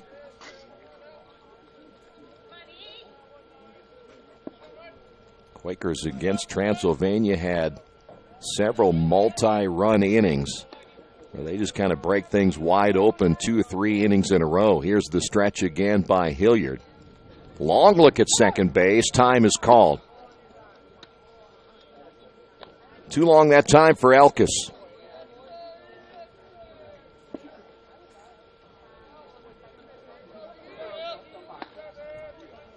Eric picked up the RBI, 43rd of the year, back in the first inning. Stretch again by Hilliard. The second baseman Schaefer coming in. The breaking pitch caught the outside corner. And we will go full count now to Elkis.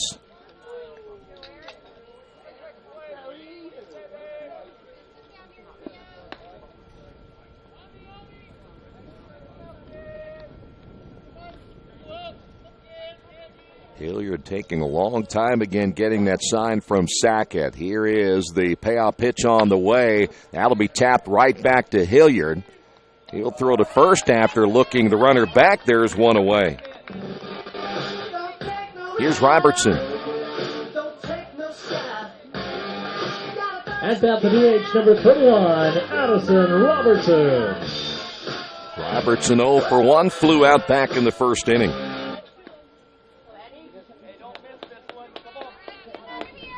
It's a big out getting Elkis. Now for Hilliard.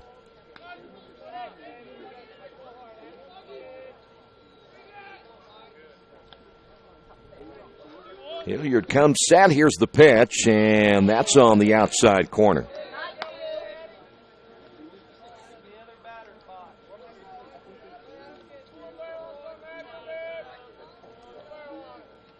With Laird's base hit, the Quakers with 2 hits against Hilliard so far through 3 1/3 innings. The stretch once again by the left-handers. He checks the runner at second, now twirls and throws back. Schaefer, the most obvious of the two between he and Hoffman, will come over and try to keep Brendan Laird close at second base.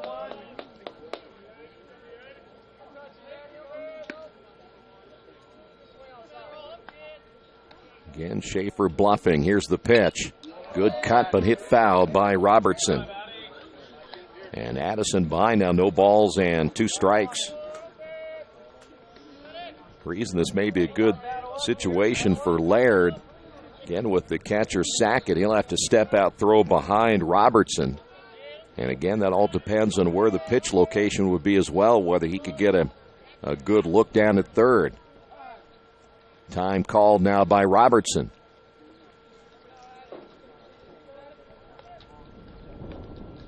No balls and 2 strikes.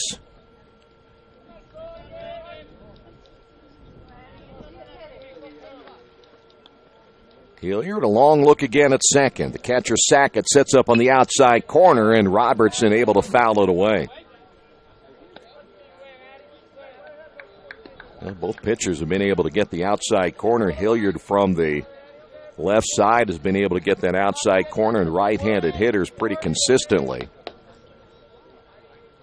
Robertson knows anything close, try to make contact and live for one more at bat if possible. Boy, Sackett way outside. He's on the other batter's box. Here's the pitch on the way, and that's way low. Probably not a bad idea if you're looking for a waste pitch. Maybe get Robertson to go after that one on the far outside. It'd give Robertson nothing to hit when the count is no balls and 2 strikes. Laird's been patient down at second base. Schaefer staying close as well. The stretch, the pitch. Grounded toward the shortstop, Hoffman. He will field on the high hop. Low throw, safe at first base. Laird will stay at second. Robertson will be on the air. And that'll be the first error by the Lions. It almost appeared that Hoffman, he was looking the runner back at second, waited too long to throw the baseball, and here is Cody Krumloff. Had plenty of time, took it on the nice high hop. It was almost tailor-made. Krumloff struck out looking back in the second inning, so now the Quakers runners at first and second. Still just 1 out here in the bottom of the 4th inning. The stretch by Hilliard. And the pitch on the way is a breaking ball, missing low. Well, we have seen 3 errors, all by the shortstops. Wind continues to gust. We had some sunshine for a moment, but it's getting darker here as we're just past 5 o'clock. Here's the stretch. And there goes the runner as they throw down to third. They got him. Well, Laird thought he beat the throw, but Robertson will get the stolen base to second, but they're going to throw Laird out down at third. And so 2 away. I'm not sure he got a very good jump against Hilliard. Cody up in the count now, two balls and no strikes. So now the Quakers still have a runner in scoring position, but 2 outs. I don't think that was his best jump. The stretch by Hilliard and the pitch. That caught the outside corner. So 2 balls and 1 strike.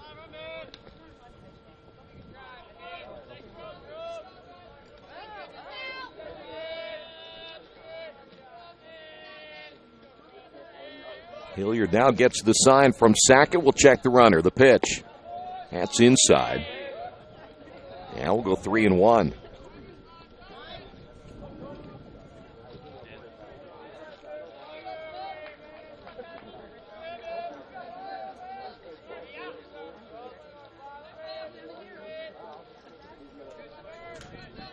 Three balls and one strike. Here is Hilliard again, set to throw on the pitch. Hit foul. That one jamming Krumloff.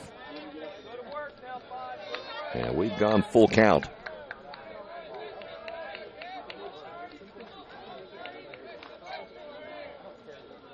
Hilliard had a rough first inning, sailed through the second. Had a pretty easy third inning. Now trying to get out of inning number 4. The pitch on the way. This one will be looped into right field. That's a base hit. That one falls in front of Browning. Here's the throw to the plate, not in time, as Robertson will score. And Cody Krumloff able to drive in the run. And the Quakers now lead this one 2-1. That one just getting out of the infield. Here is Danny Dopp. Dopp struck out, and we'll have a visit to the mound, and it's been an active bullpen already for Mount St. Joe. They've got a couple of players down there throwing, and now they'll go out and talk with Hilliard. I would imagine this is one of those talks that if the error is not made, you might be out of the inning, but now don't let this thing get away from you here in the 4th. In a very short meeting.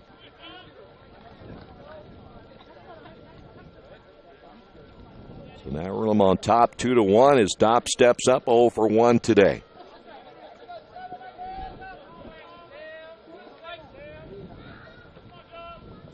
Cody, by the way, he can steal a base now and then, 3 for 4 on the year. Here's the pitch on the way, and it's low for a ball.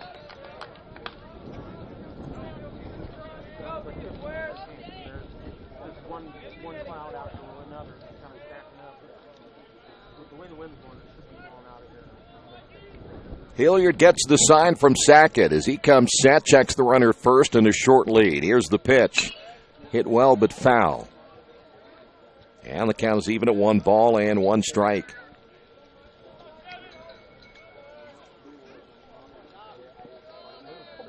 Dopp at 3:39 coming into this one here this afternoon. 29 runs driven in.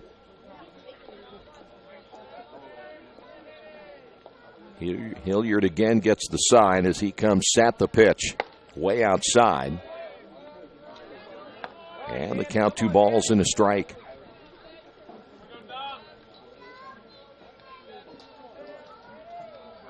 By the way, the HCAC tournament begins a week from Thursday. I mentioned the Quakers, the only team so far to qualify. Here's the pitch. Hit well toward the shortstop. Tried to backhand it. Hockman has that one go off his glove.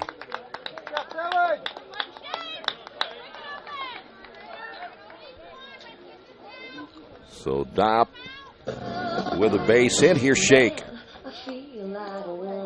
At bat number 33, Isaiah Shea. Quakers down with 4 base hits, 3 of those coming in the inning.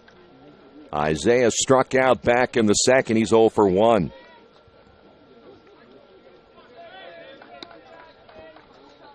Quakers in that Transylvania series, they scored a ton of runs with 2 outs in an inning. Let's see if they can do it again here in the bottom of the 4th inning. There again, there is a right-hander. Is that pitch in there for a strike? Looks like a lefty and a righty or just a right-hander. Looks like right now just a right-hander throwing in the bullpen for Mount St. Joe. No balls and a strike now to Shake.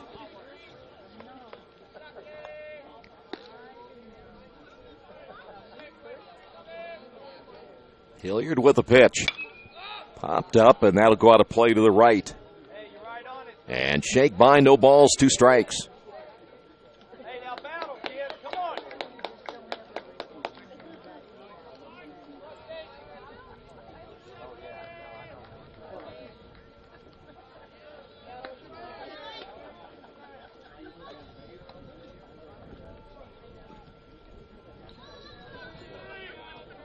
0-2 as Hilliard looks in to Sackett.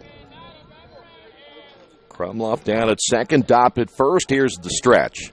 And the pitch on the way, low and inside. Sackett, nice job knocking that one down. And the count now 1-2.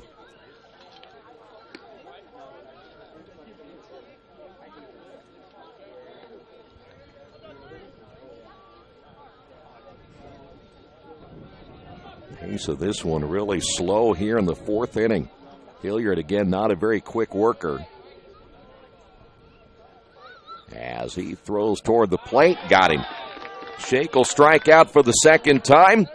Quakers, though, pick up a run here in the bottom of the fourth inning. We had the inning number 5 on the Wesley Bates Wealth Management scoreboard. Quakers on top of this one, 2-1. There is one thing for sure in my life. I know nothing about fixing cars. That's why I take my vehicles to Beach Automotive at 110 East Main in Richmond. Their experts have the knowledge to service and repair even the most challenging auto problems. So if you have an automotive question, they have the answers at Beach Automotive, 110 East Main in Richmond. Or give them a call at 765-966-8181 or visit their website, beach-auto.com. There's a place in Richmond's Depot District that's better than being home. Little Sheba's is a lot like the bar in that 80s TV show where everybody knows your name. Come on down after the game on Fridays and join us for pizza. We're here till 11. Or grab some friends and come play live trivia Thursday nights at 6:30. If you love live music, Little Sheba's features some of the very best every weekend. Where else can you find this kind of variety along with some of the best food and friends in town? Little Sheba's in Richmond's Depot District. It really is better than being home. Fight, fight, inner light. Graduation's in plain sight. Is it true? You're almost through? Your Alumni Council is here for you. Learn more about the Earlham Alumni Council.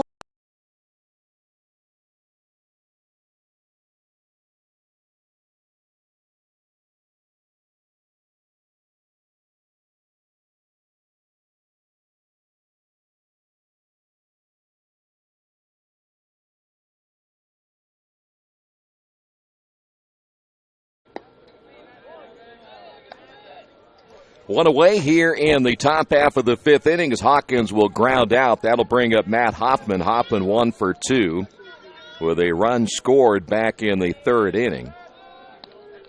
And it's 2 balls and no strikes.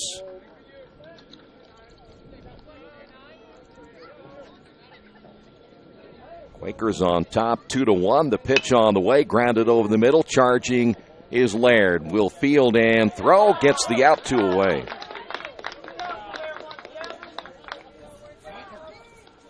And that'll bring up Drew Werner.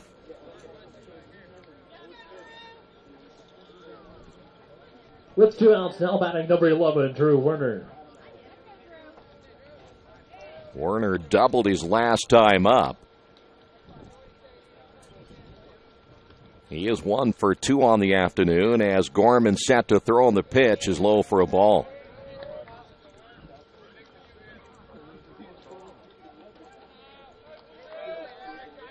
Quakers on top, 2-1. The pitch on the way. Fly ball right center field. Baker will make the catch, and that'll do it. 3 away here in the fifth. A 1-2-3 inning for Gorman and the Quakers. We will head to the bottom half of inning number 5 on the Wesley Bates Wealth Management scoreboard. Quakers lead this one 2-1.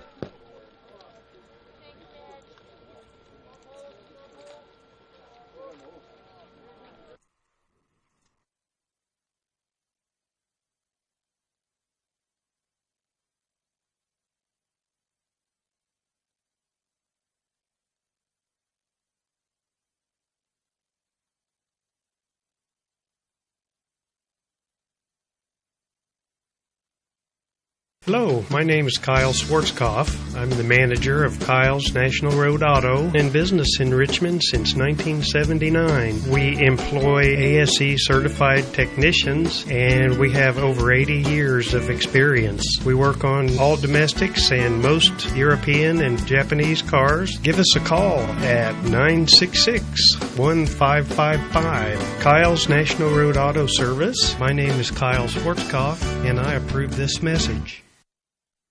Maybe you haven't heard, But there's a place in Richmond's Depot District that's better than being home. Little Sheba's is a lot like the bar in that 80s TV show Cheers. You know, where everybody knows your name. Come on down after the game on Fridays and join us for pizza. We're here till 11. Or grab some of your friends and try out a game of live trivia Thursday nights at 6:30. If you love live music, Little Sheba's features some of the very best every weekend. Where else are you going to find this kind of variety, along with some of the best food and friends in town? Little Sheba's in Richmond's Depot District. It really is better than being home. Well, new pitcher for Mount St. Joe's. They'll go with Paul Spalding, a senior out of Cincinnati. Give you his numbers coming up in just a few moments. It'll be Baker, Lynch, and Barger. Baker. Spalding, a right-hander here for the Lions, coming into this one here this afternoon, making his 10th appearance as the right-hander's first pitch to Baker in there for a strike. Spalding, 41 innings, 32 hits, 31 runs, 25 earned, 23 strikeouts, and 29 walks. He is 2-3 on the year. As this one is lifted into right center field, that is going to fall in for a base hit and maybe more. Center fielder able to cut it off and hold Baker to just a single. Nice job by Hawkins. So the Quakers have a man on now here in the fifth inning as Baker. The center fielder, number 2, Nate Lynch. Will be on for the second time, and this will bring up Nate Lynch. Spalding, by the way, an ERA of 5.49.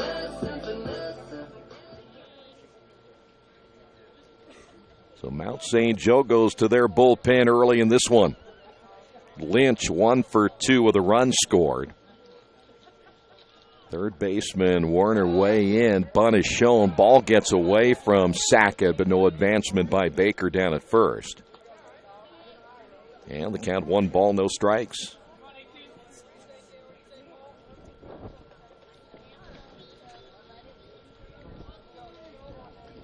Kendall Baker, we mentioned, coming into this one with 15 stolen bases. Bottom half of inning number 5, Quakers lead at 2-1. Stretch by Spalding.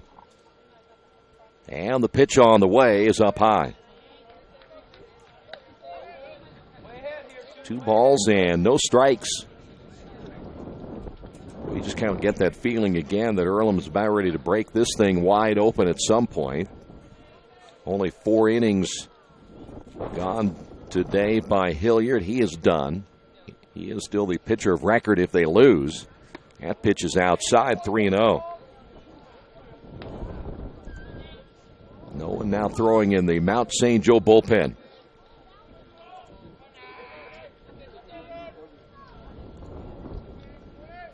Lynch will be taking all the way right here. Stretch again by Spalding, and he'll throw to first.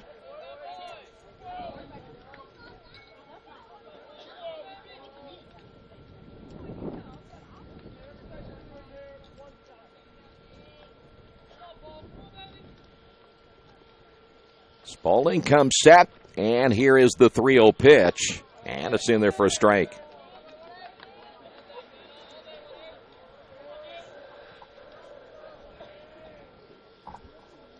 We'll see if now the Quakers will get something going here with Baker down at first base.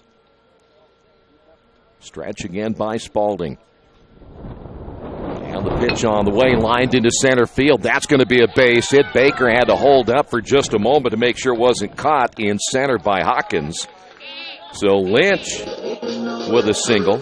Here's Barger. At bat number 20, Matt Barger. Matt 0 for 2. That's the record tied for hits now. 180. So he has now tied the record for all-time hits at Earlham College. 1 more and Lynch will break it. Here's Barger, as we mentioned. Runners now at first and second. Time called by Barger.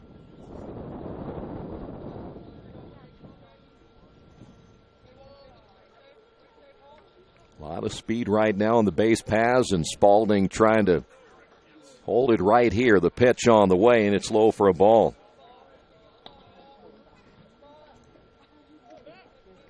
Boy, you got to be nervous right now if you're Mount St. Joe. You got the middle of that order coming up, not only with Laird next, Elkis, Robertson, and Krumloff.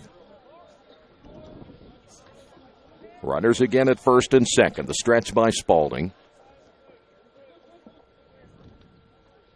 And time will be called by Barger again.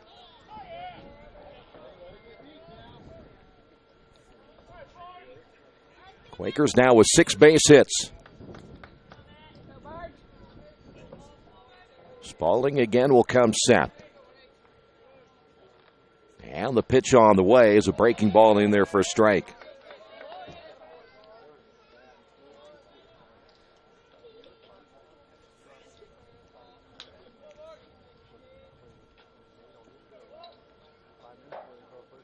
Now Spalding also not a very quick worker. In fact, it takes a long time again getting the sign from Sackett as he comes set. Check the runner at second. The pitch on the way, bouncing in front of Sackett. The runners will take off. That'll be a wild pitch. So now the Quakers have runners at second and third. 2 balls and a strike. And still no outs here in the bottom of inning number 5.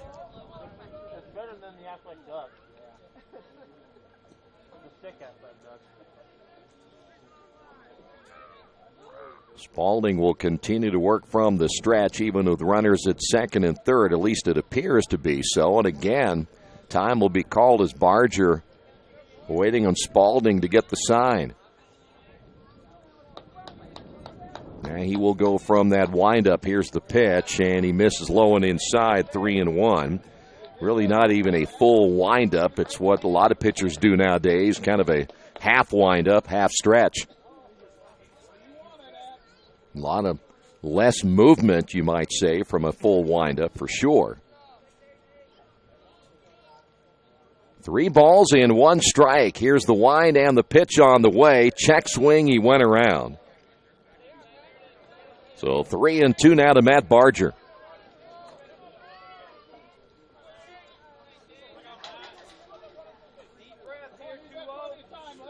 Brandon Laird is on deck. He picked up a base hit back in the 4th inning.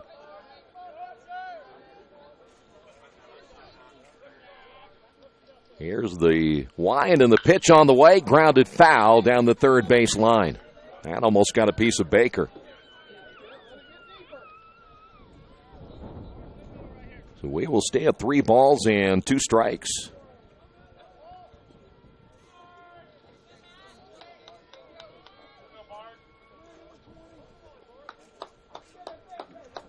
Spalding with a payoff pitch on the way, and he missed it low and inside. Bases loaded for Brennan Laird.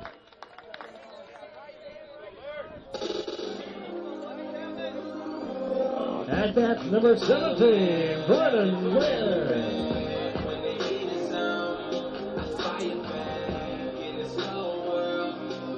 We may see some activity in that Mount St. Joe bullpen here relatively soon, as right now Spalding in trouble here in the bottom of the 5th inning. Still no outs, bases loaded. Spalding again a long time gets the sign. Here's the pitch, and it is low for a ball.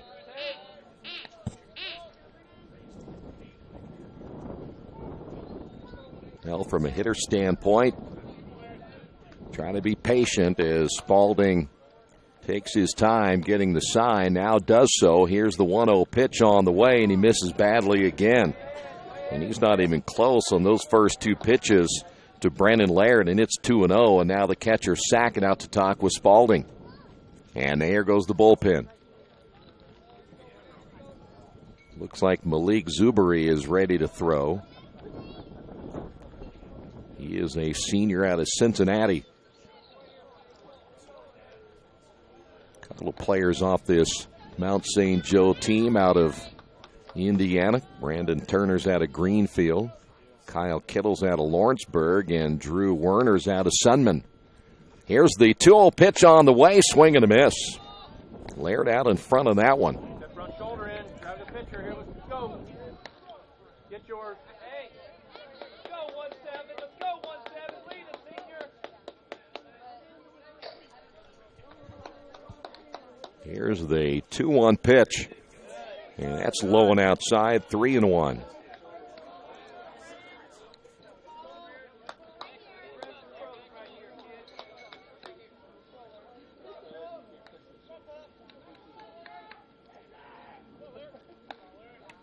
Here's the 3-1 pitch lined into center field. Coming on is Hawkins. He will almost overrun it. He makes the catch. Baker tags at third. He will score. And the sacrifice fly will give the Quakers a 3-1 lead with one out here in the bottom of the fifth inning.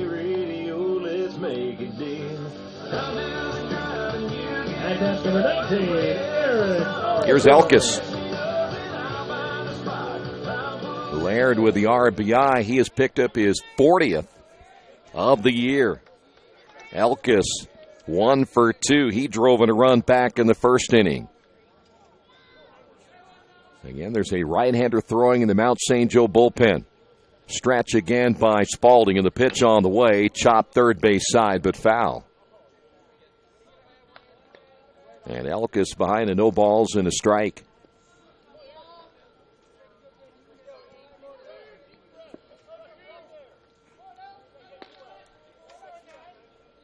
Lynch down at second. Barger's at first. And time called again. Now the Quakers tried a double steal back in the fourth inning. Laird was thrown out down at third base. Let's see if they try it again. The pitch on the way is low and outside. Of course, you still have a big bat up there with Eric Elkis.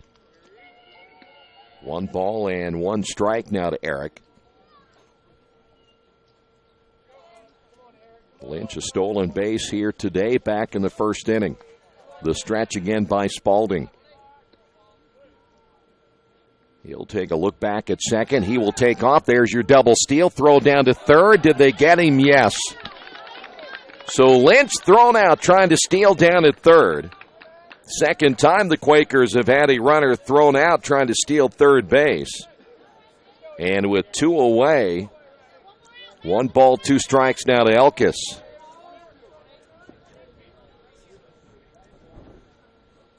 Barger standing down at second base. Now the Quakers not afraid to gamble if they think they could put more pressure on the opposing pitcher in Spalding. That's a pretty good job again by Sackett behind the plate. He's made 2 nice throws down to third base. The stretch by Spalding. And the pitch on the way is a breaking ball. Ground ball left side. That'll get through. Barger will make the turn. He'll be held up there as Hunter. A strike to the plate. So now Elkis with his second base hit. And here's Robertson. And at number 31, Addison Robertson. Robertson, a run scored back in the fourth inning. He is 0 for 2. Chance to drive in another run right here for the Quakers, leading at 3-1. Time is called here as Sackett will flash a series of signs from behind the plate.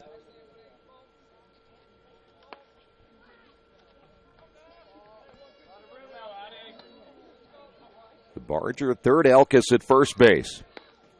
Quakers now 7 base hits, leading at 3-1. Spalding will come set. The right-hander checks the runner at third. The pitch on the way is a breaking ball, and that one didn't miss by much. And it's 1-0 now to Robertson.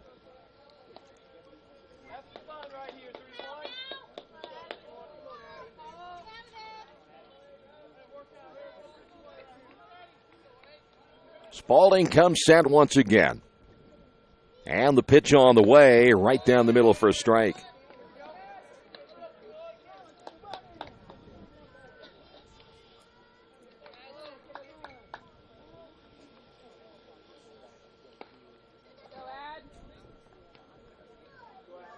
Spalding shaking off the sign from Sackett, now set to throw as he will Comes set and the pitch, and that caught that outside corner, and that's been pretty consistent all day long.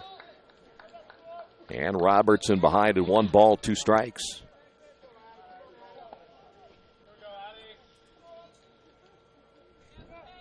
Quakers again, Hanover coming up on Thursday. That is a scheduled 5 o'clock start time. Friday we're supposed to go at noon and 3:30.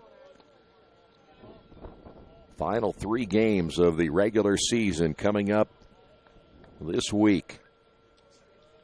Spalding again ready to throw. 1 ball, 2 strikes. Here's the pitch on the way, and he's outside. And that'll even the count. 2 balls, 2 strikes. We play here in the bottom of the 5th inning.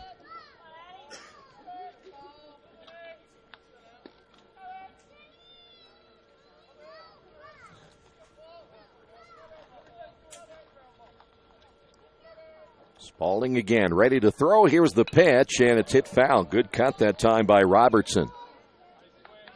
And we'll stay at 2 balls and 2 strikes.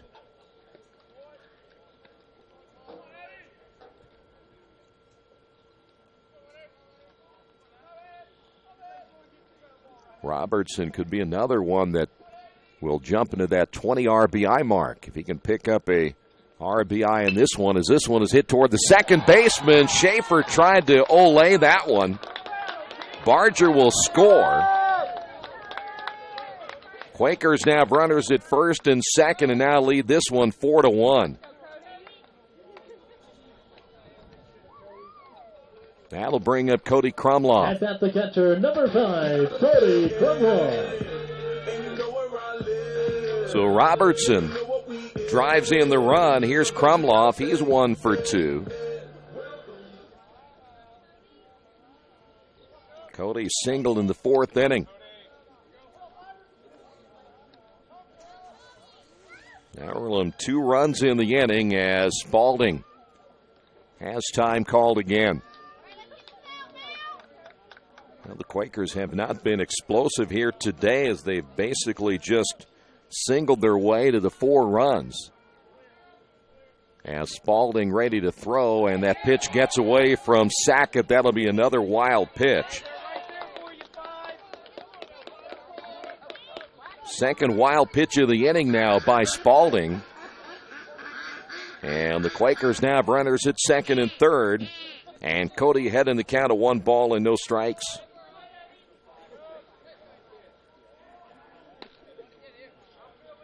Must be big right here. Once again, as Spalding maybe in a short leash at this point. This might be the last hitter he'll face if he doesn't get Krumloff and get out of the inning.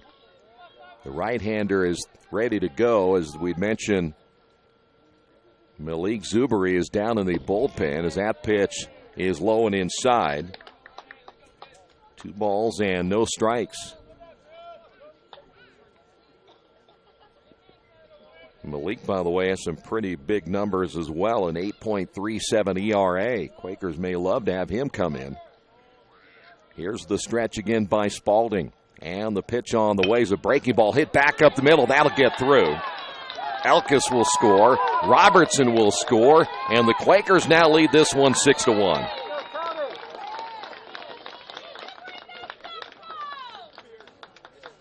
Cody with his second base hit. Krumloff now has driven in 3 runs, and that's probably going to do it for Spalding. We'd mentioned he was probably on a short leash, and that's going to do it. Spalding is done. And we will see a pitching change coming up here from Mount St. Joe on the Wesley Bates Wealth Management scoreboard. Quakers on top, 6-1. The dealership where I bought my car told me I needed new tires. So, of course, I stopped by Best One and asked Roger to take a look. So they checked it out, and he told me not yet. He said I was good for at least another 10,000 miles. I've always gotten an honest opinion at Best One, and so will you. Hi, I'm Roger Clark at Best One Tire and Service. We'll only sell you tires when you need new tires, and they'll be the right tires for your car or truck. I guarantee it. Best One Tire and Service, North 7th and A, Uptown Richmond. At Richmond Power and Light, we're committed to Richmond.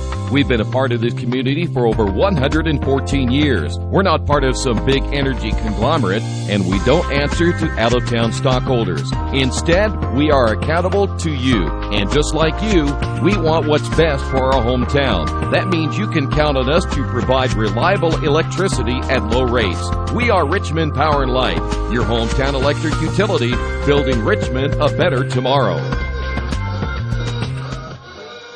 Well, the catcher, Sackett, I think, took one off his leg or something. He's a little bit banged up on a throw by the pitcher, Malik Zuberi. So they're going to see if he's okay. Well, I guess he's okay, as very rarely do you see a catcher get hurt during warm-up pitches by the relief pitcher, but that one must have caught him someplace. So he's okay. We mentioned the numbers already, at least the ERA on Zuberi, 8.37. This is his 14th appearance, 23 2/3 innings. He has given up 29 hits, 24 runs, 22 earned, 22 strikeouts, 17 walks. He is 2-0 on the year, but again, an ERA of 8.37. So those are some pretty big numbers coming in as he'll be facing Danny Dopp. Third pitcher used now by Mount St. Joe. And the right-hander set to go as Dopp will step to the plate for the third time. 1 for 2. The pitch hit foul. This is the 8th batter for the Quakers in the inning. And again, it has not been one of those normally explosive innings. They just kind of nickeled and dimed their way to a 5-run lead. The stretch. And the 0-1 pitch is a breaking ball that stays up high. Dopp struck out back in the second inning. Single to left field in the fourth. The 1-1 pitch on the way. That one is in there for a strike. 1 ball, 2 strikes.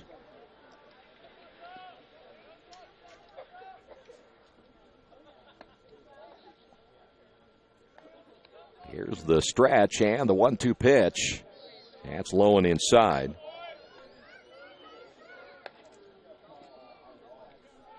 Two balls, 2 strikes, 2 away here in the bottom of the 5th inning. Quakers have put 4 runs on the board. Now lead at 6-1. Zuberi now comes set. Here's the pitch. Ground ball toward the shortstop, Hoffman. He'll flip on to second, and he almost tossed that one into right field, but they'll get the out of Krumloff down at second base for the final out. Quakers put 4 on the board. We will head to the top half of inning number 6 on the Wesley Bates Wealth Management scoreboard. Quakers lead at 6-1. Getting a lucky break rocks, but no one can be lucky all the time, which is why when it comes to your insurance coverage, luck should have nothing to do with it. So talk to Indiana Farm Bureau Insurance, the company that believes great coverage starts with care. A cost-free consultation offered to anyone, Farm Bureau client or not, that allows agents to get to know you better so they can help you prepare better. Indiana Farm Bureau Insurance. Stop knocking on wood. Questions about your coverage in Wayne County? Call 765-962-9548 and ask for me, Kevin Shearer. Best One Tire and Service has been committed to our partners since 1948. With more than 250 locations in 26 states, Best One puts over 1 million tires on the road every year. Superior tires, expert service, competitive prices. Best One Tire and Service, where the best costs less. Hi, I'm Roger Clark with Best One of Richmond. Because Best One is one of Bridgestone's largest retailers, we offer exclusive Bridgestone savings. Visit us in Richmond to save on Bridgestone tires today. Earlham Baseball being brought to you today by your Richmond area Subways. Each day of the week you can get a different 6-inch sub with no artificial flavors or colors. Just $3.50. Today is the oven-roasted chicken. Tomorrow the turkey breast. Thursday the Italian BMT. Treat yourself at Subway. 4 locations in Richmond and Hagerstown. Subway. Eat fresh. We head to inning number 6. Quakers on top of this one, 6-1, and it's Roman Rothwell to lead things off. Rothwell did single back in the first inning as Gorman's pitch is on the way. And it's low and outside, 1 ball, no strikes. Rothwell, Hunter, and Schaefer here for the Lions. The 1-0 pitch, lined into left field, base hit. Leadoff single by Rothwell. And that'll bring up Nathan Hunter.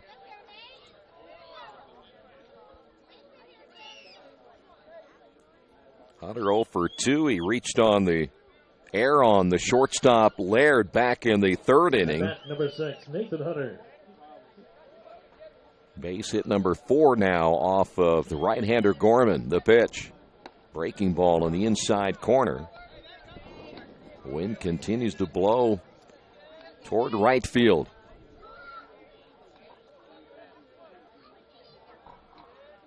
Not the greatest of conditions here this afternoon. Has that pitch in there for a strike, but Earlham has played through a lot of those rather windy, nasty days just like today. No balls, 2 strikes now to Hunter. He is a .324 hitter coming into this one here today. The pitch. That's low, 1-2.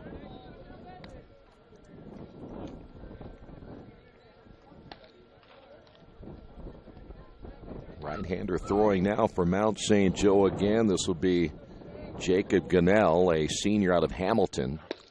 That pitch is outside, 2-2. Again, I mentioned the Lions have already used 3 pitchers here today, trying to hold on, down 6-1.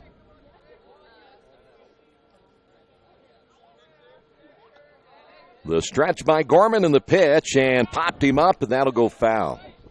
Boy, Hunter swung at one right up in his eyes.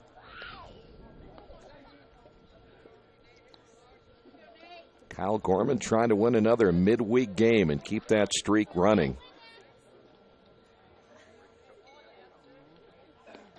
Kyle trying to pick up win number 5. The stretch and the pitch. Popped him up. Foul territory, right side. Elkis. Elkis right in front of the dugout, makes the catch, 1 away. Here's Schaefer.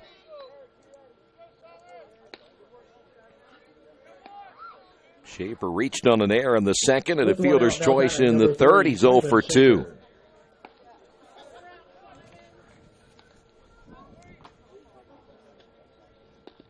Gorman second on the team in complete games with 2. The Quakers have had 6 complete games this year, which is almost unheard of in college baseball or any other level these days. That pitch is high and inside. 1 ball, no strikes.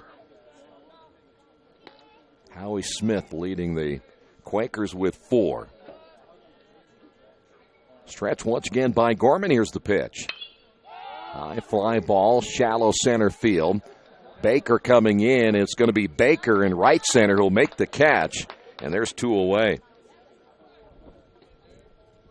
That was a ball that got caught a little bit by the wind and drifted toward right field. Here is Darren Sackett. Sackett is 0 for 1. With 2 away, now batting number 26, Darren Sackett. Sackett hit by pitch back in the second inning, struck out in the 4th. So 2 away here in the top of the 6th inning.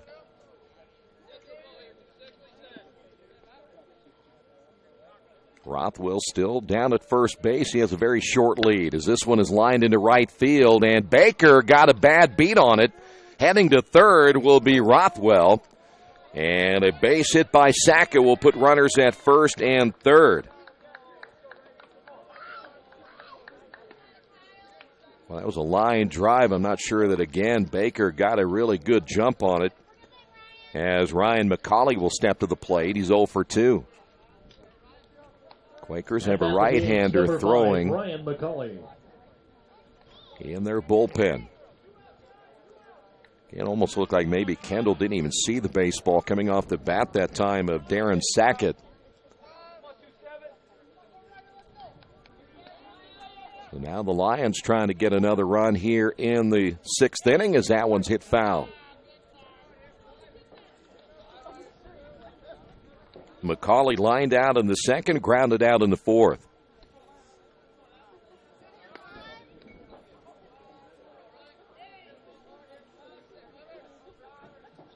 Gorman will shake off the first couple of signs from Krumloff. Comes set and the pitch. It's outside. And we'll go even in the count. 1 ball and 1 strike.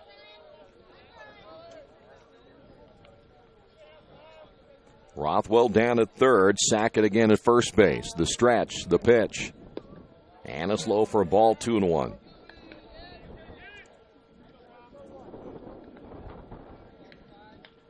Quakers 9 base hits. Mount St. Joe, they have managed 5 hits. 2 of those coming in this inning. The pitch. Slow chopper left side. Charging will be the third baseman, Dopp, and he got rid of it in time, and they'll get him at first base, and a bang-bang play will get McCauley for the final out. Nice play by Danny Dopp down at third. Mount St. Joe will leave a couple of runners on base. We'll head to the bottom half of inning number 6 on the Wesley Bates Wealth Management scoreboard. Quakers on top of this one, 6-1. Hi, this is Troy Argowski of Radio Troy Digital Sports. There are plenty of places for me to get lunch or dinner, but there's only one Mancino's. In fact, I was just there for lunch the other day and had a delicious pizza grinder. That's just one of many choices I can get at Mancino's. How about a fresh salad? Several varieties of pasta, Mancino's Lights, or perhaps even an oven-baked spaghetti, or maybe a pepperoni pizza. So when you're looking for a great lunch or dinner, make sure you choose Mancino's, 217 National Road West in Richmond. We'd like you to know why public power is important to you. In small towns and cities across America, locally owned public power systems like ours represent local people working together to meet local needs. Our only purpose is to provide an essential service at the lowest possible cost. This makes a big difference in rates and service, and all the benefits we produce at home stay at home. Richmond Power and Light, your locally owned electric utility. Together, we make powerful partners. It's game time. The Sportsplex is now open. Get your teams together and come out for basketball, volleyball, soccer, tennis, golf, batting cages, wrestling, and much, much more. The Sportsplex also offers court rentals for your entire team to play a pickup game or to hold practices. Use our turf fields for multiple sports, including flag football, baseball fielding, and rugby. Sportsplex is open 7 days a week. Check out FamilyFitnessWorks.com for more information and current hours, or call 765-935-0111. Quakers ended up sending 8 hitters to the plate in the 5th. They score 4 runs, lead this one 6-1. Isaiah Shake followed by Kendall Baker, and then back to the top of the order, Nate Lynch. The pitch on the way almost hits him. 1 ball, no strikes.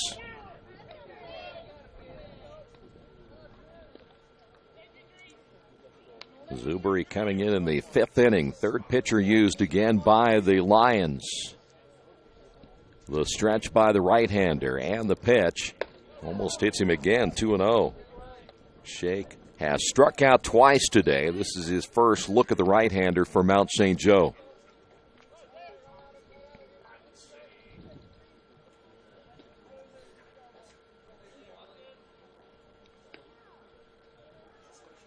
The stretch, and the 2-0 pitch, grounded toward the shortstop. Hoffman, his throw to first in time, 1 away. Here's Baker.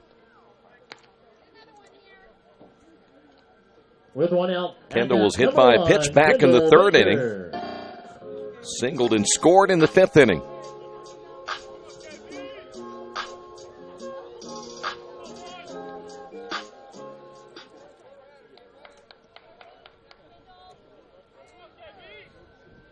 Kendall will see this right-hander for the first time here today. The stretch, the delivery on the way. It's outside, 1-0. All started with the left-hander Mike Hilliard. Again, he is the pitcher of record loss-wise for the Lions here today. Could possibly lose for the 3rd time against Earlham this year as that pitch is low and outside. 2 balls, no strikes.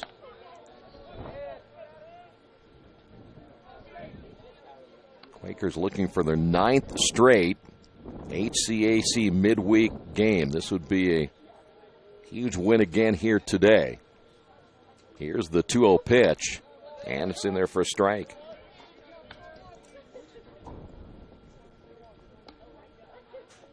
'18 wins in the conference That'll be huge. Still 3 to go. Again, Earlham trying to lock up that number 1 seed as that pitch low and inside. 3 balls and a strike.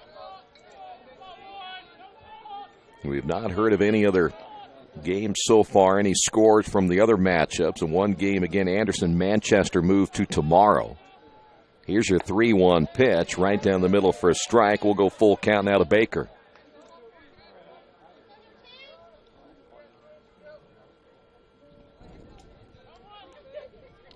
Three balls, 2 strikes. Here's the pitch on the way. Fly ball into left field. Hunter coming over a few steps will make the catch. 2 away.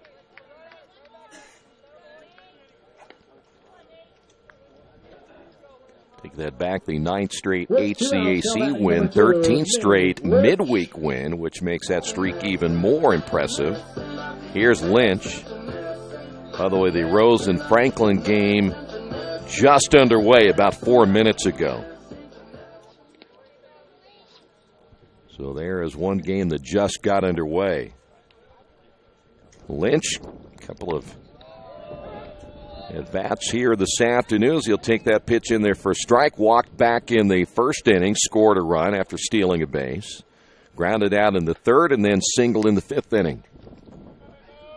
His first look at this right-hander as well as that one bouncing in front of the catcher, Sackett. And the count is even at 1 ball and 1 strike.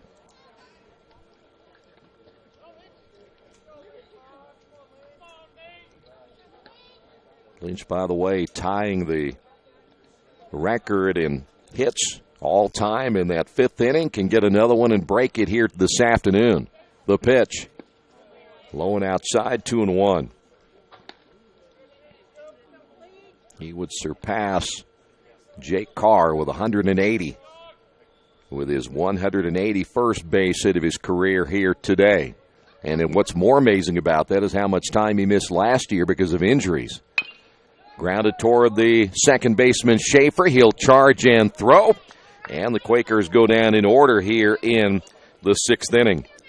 We will head to inning number 7 on the Wesley Bates Wealth Management scoreboard. Quakers on top of this one, 6-1. Are you looking for a quality used car you can trust to take you where you want to go? Stop at Tony's Car Sales at 250 National Road West.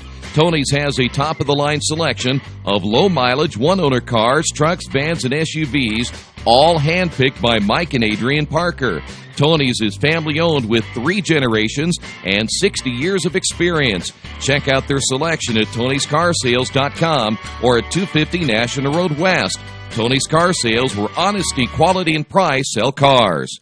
Hi, this is Steve Funkhauser, and I was talking to someone the other day about how friendly and professional the crew at Jiffy Lube is, and they said, "You are always so upbeat. I'm going to call you Mr. Positive." And so now I am Mr. Positive. And I want you to know how proud I am of you and that you are doing a great job today. And hey, do something nice for somebody. Make somebody smile. Smiles are contagious, you know. I want you to have a great day and the horse you rode in on. Jiffy Lube. Fast, friendly, professional. I'm Mr. Positive, and I approve this message. Earlhamites, you don't need to be on the heart to feel close to it. Your Earlham Alumni Council is here to help all of our alumni stay connected, to support students, and to ensure that Earlham is strong for years to come. Well, Kyle Gorman is done for the day. It'll be Howie Smith coming in. Howie making his 14th appearance. 69 innings thrown this year, 75 hits, 29 runs, 23 earned. 60 strikeouts and only 5 walks. That's an impressive number in itself. 7-3 on the year with an ERA of an even 3. So Howie will come in here in the 7th. It's Browning, Hawkins, and Hoffman. Browning 0 for 2. The 15, take that back, the 14 appearances. That is one behind Gorman. As the first pitch swing and a miss. The innings pitched. Leading the way, the wins, by the way, the most in the HCAC. 69 innings, well above anyone else on the staff. There's another swing and a miss. Howie's been a workhorse this year. Of course, he'll give up some hits, but no one's just can't score against him. Again, the 5 walks.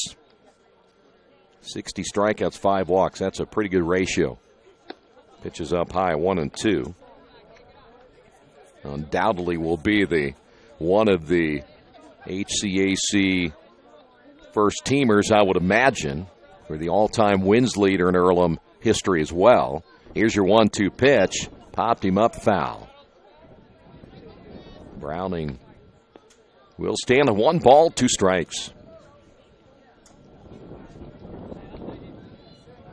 Howie, part of that senior class that is the all-time winningest senior class in Earlham baseball history. So a lot of numbers broken over the years. That one fouled away by Browning.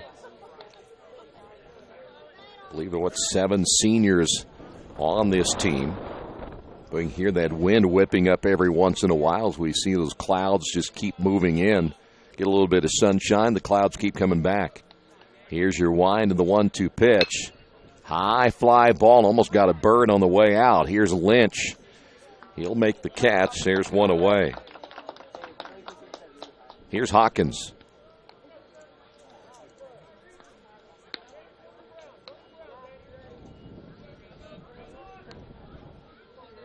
Well, for Kyle Gorman, 6 innings, giving up just 1 run, number 7, 5 hits. Another good outing by Kyle Gorman. Hawkins steps in, and the pitch is up high for a ball.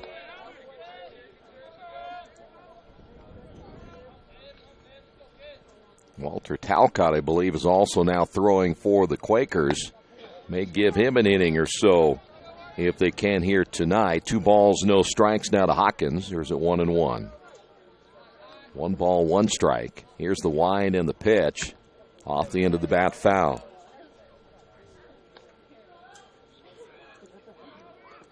So 1 ball, 2 strikes now to Hawkins. Struck out back in the 3rd, grounded out in the 5th. Here's the wind and the pitch.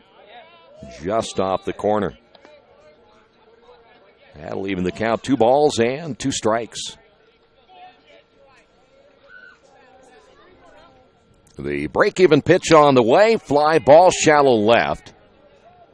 Shake coming in. He had to come in a couple of extra steps. That wind knocking that ball down. 2 away. Here is Matt Hoffman.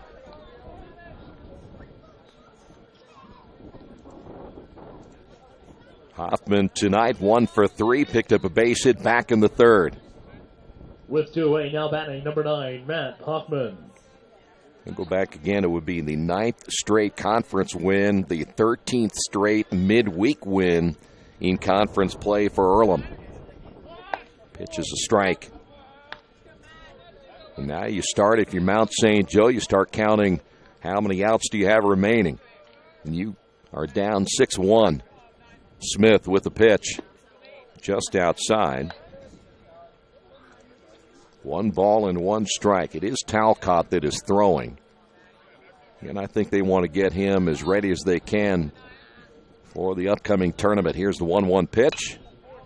That's hit foul, and of course, well documented what a year he had last year as a freshman. And then the elbow strain sent him back this year. But I believe they think he's 100%. Or as close as they're going to get him. Just got to ease him back into it. 1 ball, 2 strikes. The pitch on the way. It's up high.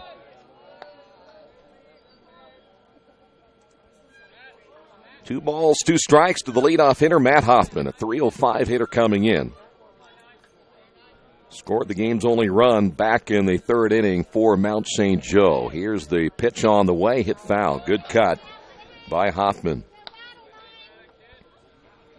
Rose Franklin at 6 o'clock. Transylvania Hanover today, and Defiance Bluffton.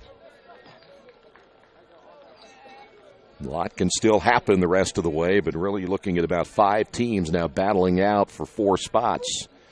Break-even pitch on the way, and he took something off that one, left it up high, 3-2.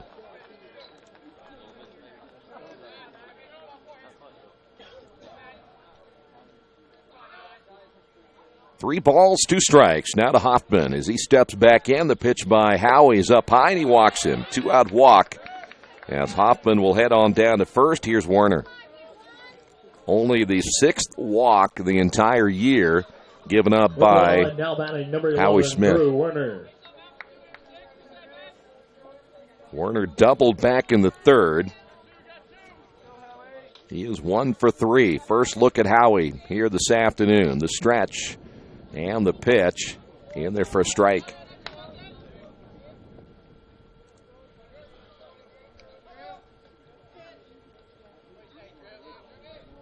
Talcott at one point down in the bullpen had the jacket on. He has taken that off, so apparently we're going to see him at some point, if not the next inning, perhaps in the top of the 9th inning. Quakers got a great outing recently out of Matt Mathias. In relief as that pitch in there for a strike. That was the 3rd game of the series against Transylvania in which he came in and pitched over 4 innings of solid relief, gave the Quakers a chance to come back and win that contest. Here's the 0-2 pitch up high.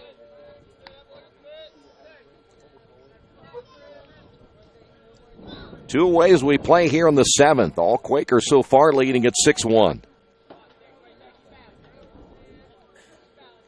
The stretch by Smith in the pitch. Got him looking. Werner strikes out in the inning. Mount St. Joe will leave a man on. We'll head to the bottom half of inning number 7.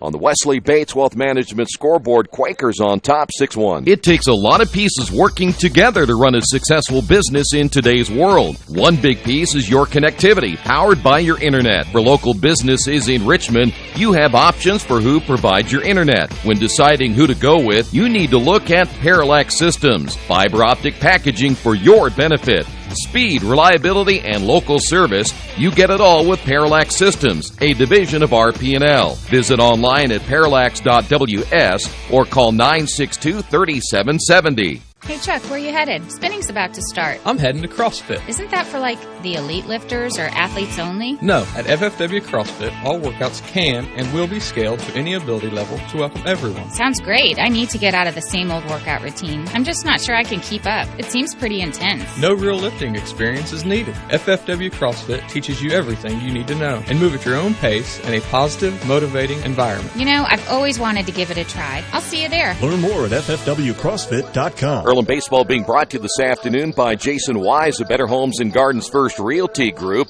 He has an idea for an alternative fundraiser for your school group or nonprofit. If you list, buy, or refer a customer and mention this promotion, he'll donate 10% of what he makes on that transaction to the school group or nonprofit of your choice in your name. Tell your friends, family, colleagues to mention this offer when listing with Jason Wise at Better Homes and Gardens First Realty Group. Give him a call at 969-3400. Looks like Luke Bowman is now the new catcher for Mount St. Joe. And they'll also go with Brady Johnson as the new pitcher.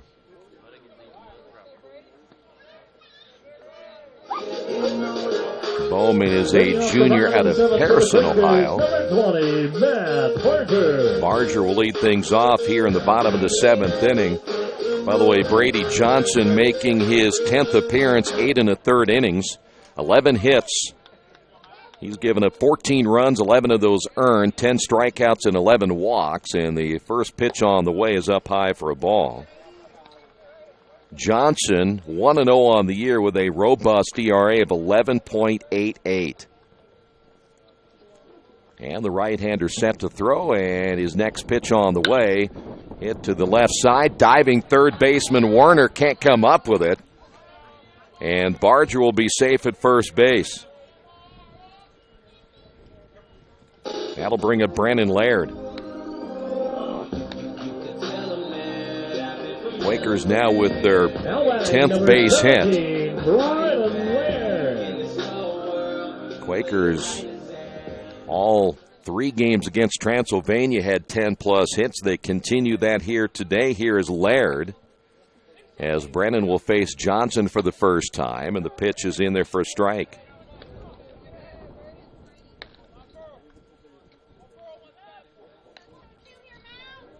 Johnson is a junior out of Peebles, Ohio.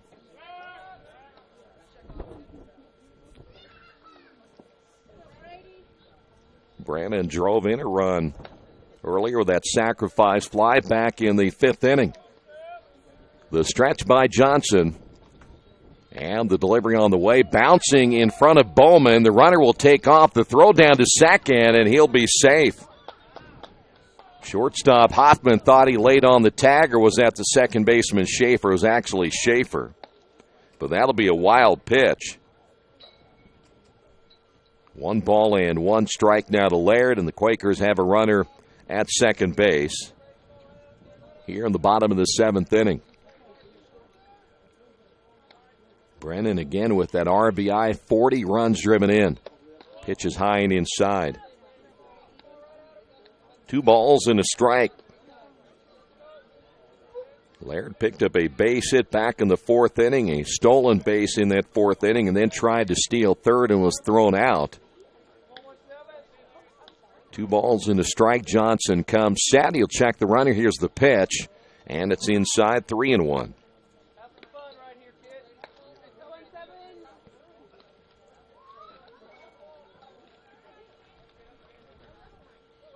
Quakers now 6 outs away in the Mount St. Joe side from picking up their 23rd win of the year.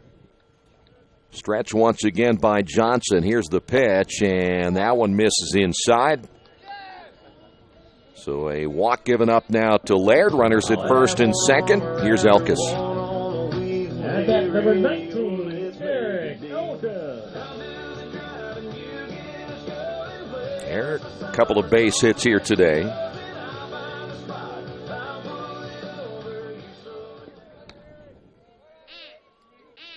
And again, runners at first and second.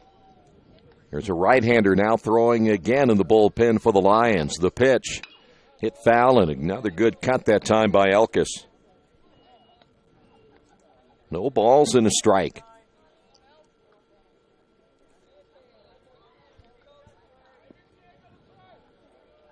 Elkis with his run driven in. He has 43, so the Quakers 2 now with 40-plus runs driven in. Double steal on the way. Gets away from Bowman. And so now runners at second and third, and the count 1 ball, 1 strike to Elkis.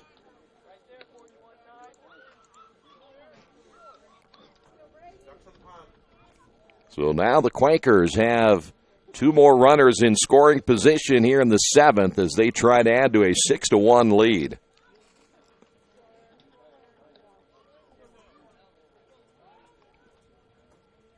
See if Eric can pick up his 3rd hit of the day. The stretch again by Johnson. The infield comes in, and he'll reach out and poke that one foul. 1 ball, 2 strikes.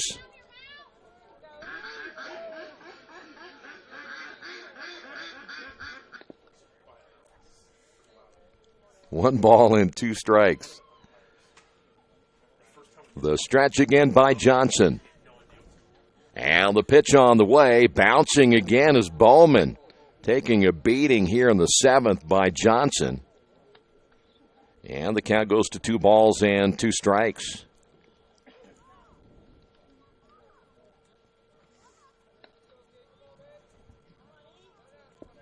Well, Mount St. Joe loses this one 13-11. Defiance right behind him at 10-13. If they can pick up a win or 2 and make it interesting as that pitch is outside, 3 balls, 2 strikes. This will be a big loss tonight for Mount St. Joe, and then we wait and see what happens with Defiance at Bluffton. Elkis back in. Johnson again with the infield in. The stretch and the right-hander's pitch on the way. Popped him up. Bowman, the catcher, will get rid of the mask in foul territory, and he will make the catch. And he'll get Elkis for out number 1. That's a big out there as Robertson will step to the plate with 1 away. With 1 out now, batting number 31, Addison Robertson. Robertson singled in the 5th inning. He drove in a run.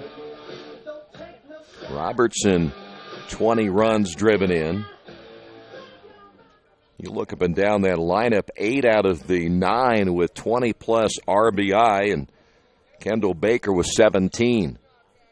The stretch again. Here's Johnson with a pitch. That one bouncing, and Bowman's probably wondering why he was put in the ball game here.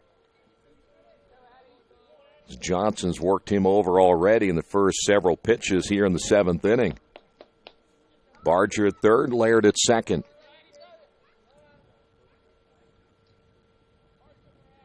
Johnson gets the sign from Bowman, checks the runner at third. The pitch on the way to the plate, and that's a called strike.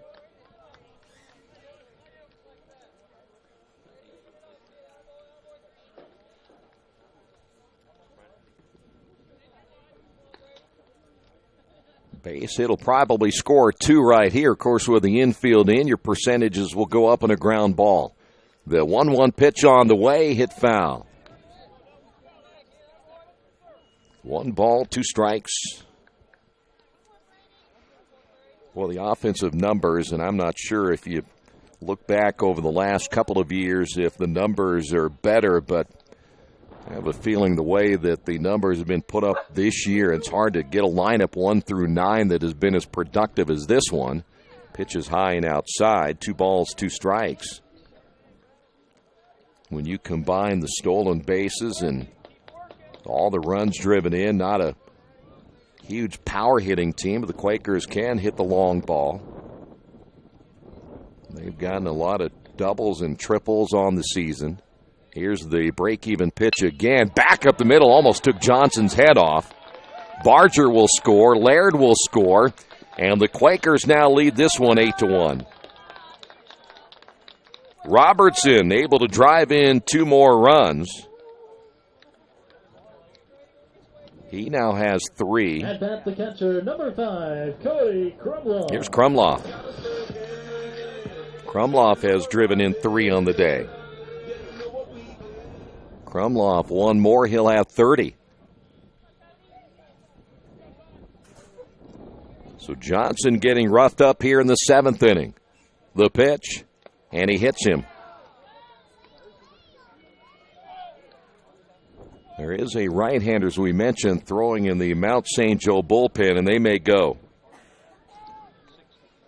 They're going to go ahead and make another change, so Johnson, his ERA of over 11 will go up. We'll take a quick timeout. We'll tell you about the new pitcher coming up for the Lions as they will head back to their bullpen one more time. This is Earlham Baseball and Radio Troy Digital Sports. Summit Computers in Richmond is a full-service computer manufacturing and support company founded in 1997. They partner with businesses and individuals to provide computer systems, hardware, service, support, and design services. They also provide web hosting, high-speed wireless internet, network design, and much, much more. Summit Computers, the official provider of RadioTroy.com.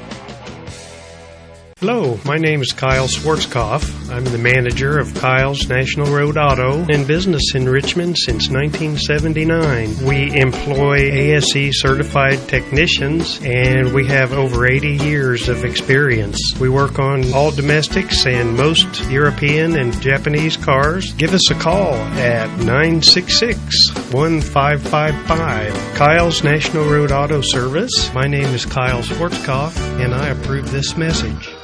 Well, we will go to the bullpen again for Mount St. Joe. It'll be P.J. Rideout. He is making his 8th appearance, 11 2/3 innings. He's given up 9 hits, 8 runs, all earned, 7 strikeouts and 13 walks. No record on the year and an ERA of 6.17. Rideout is a junior out of Cincinnati. So from a pitching standpoint, undoubtedly it's been a rough afternoon for Mount St. Joe. Quakers doing it again with the bottom of the order, or at least mid to bottom. When you look at Robertson, 3 runs driven in. He has a couple of base hits. Cody Krumloff, he too, Number 7, with a couple of base hits, 3 runs driven in. Here's Dopp. Still just 1 away here in the bottom of the 7th inning as Rideout set to throw, and the right-hander comes set. And the pitch on the way is in there for a strike. Danny singled back in the fourth inning. He is 1 for 3. Quakers now 11 base hits against Mount St. Joe pitching. The stretch and the delivery on the way is a breaking ball that stays up high. 1 ball and 1 strike.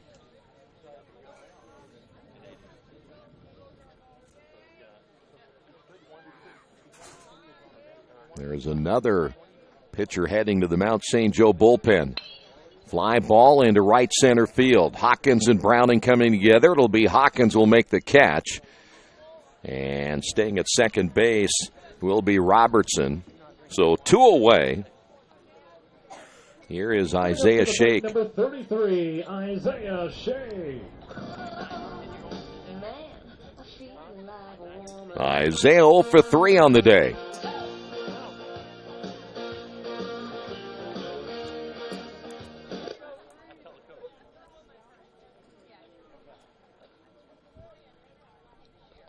So now right out trying to get one more here, and the Lions go to work in the top of the 8th inning. That breaking pitch drops in for a strike.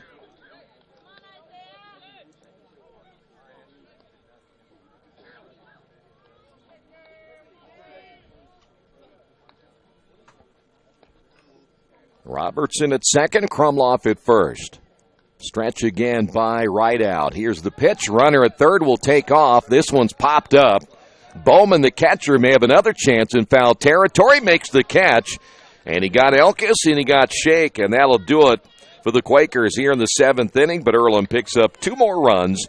We will head to inning number 8 on the Wesley Bates Wealth Management scoreboard. Quakers on top 8-1. There's only one place to go on the World Wide Web to find the best automotive deals. Wetzelauto.com. One of the area's largest inventories all in one spot. Wetzelauto.com. Here for you 24 hours a day, 7 days a week. Wetzelauto.com. New and used vehicles, service, parts, body shop, and rental. Plus, value your trade. It's easy to navigate. It's convenient. Wetzelauto.com. It's clickin' awesome. For over 30 years, Reynolds Plumbing has been keeping the Richmond-Wayne County area running. Whether on commercial properties, restaurants, or residential, they've done quality plumbing, heating, and air work for thousands of customers. It's not just about the quality work, it's also about customer service. It's about attention to details and making absolutely sure you are 100% satisfied. If that's the kind of experience you want in your next plumbing or HVAC job, then Reynolds Plumbing has you covered. Give them a call at 966-0994. Quakers go back to the bullpen. We'll tell you about Walter Talcott in a moment. Today's game brought to you in part by Square Donuts of Richmond. Whether it's a delicious breakfast, afternoon treat, or a midnight snack, everyone loves the taste of Square Donuts of Richmond. Enjoy their huge cinnamon rolls or any other crowd favorites, including maple bacon, strawberry cheesecake, Oreo cream, pumpkin spice, and more. And, of course, grab those award-winning glazed donuts, voted the #1 donut in the entire state. Proud to be your favorite donut shop and home to the best donuts in town and the only squares around, Square Donuts of Richmond. We mentioned Walter was throwing in the bullpen. Talcott making his 6th appearance, 10 2/3 innings. He's given up 11 hits, 4 runs, all earned, 12 strikeouts and 1 walk. No record on the year and an ERA of 3.38. But again, for Walter, just trying to get him as ready as they can for the upcoming tournament.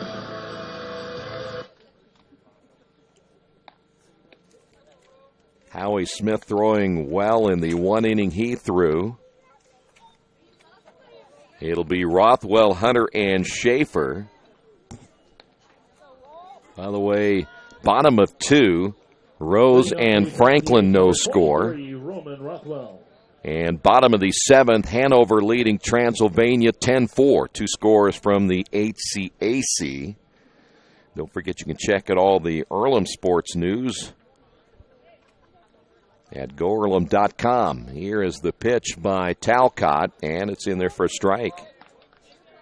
Mitch Blancaspor will have a complete write-up of today's matchup and all the other sports news. Again, GoEarlham.com. Talcott with the pitch. Took something off that one. Fly ball to right field, driving Baker back. Baker can't get to it as that'll bounce off the wall. And heading to second base will be Rothwell with a stand-up double. That ball just kept carrying as Baker thought he had a beat on it. But again, the wind is blowing to right field. And you get a pretty good idea of how that ball can carry here this afternoon. Here's Nathan Hunter. Well, Baker will have to play that deep the rest of the day. Hunter, by the way, is 0 for 3. He's reached base twice. Last time reached on an error back in the third inning as Walter set to throw the pitch on the way, and he missed outside. And the count 1 ball and no strikes. Well, that wind has been wreaking havoc when you really look at it since they built this ballpark, and the wind coming out of the west and the southwest. That pitch is outside, 2-0. It's wide open where we're at. So there's really not a whole lot around you, and the ball will continue to carry into center field, into right field. Talcott, the sophomore at Lafayette, the stretch. And the pitch on the way, and kind of a half swing that time by Nathan Hunter as he goes around, 2 balls and a strike.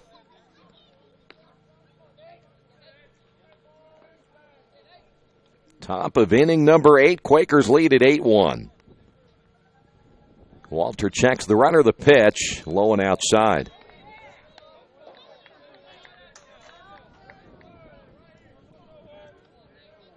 Talcott, what a year he had last year as a freshman, and garnered just about every pitching award you could get out of the conference. Hoping to be 100% by next week. The stretch and the pitch on the outside corner for a strike, and Hunter saw a pretty good pitch right there. We'll go to 3 balls and 2 strikes.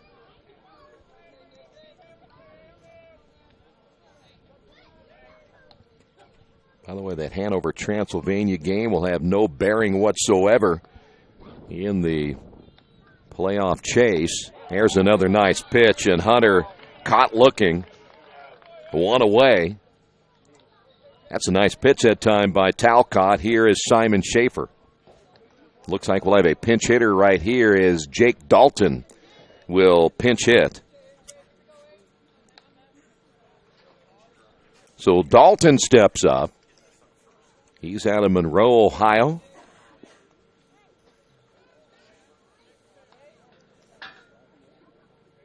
Dalton making just his 13th at bat of the year. That pitch is a called strike. Dalton hitting .250. No home runs. He has driven in 2.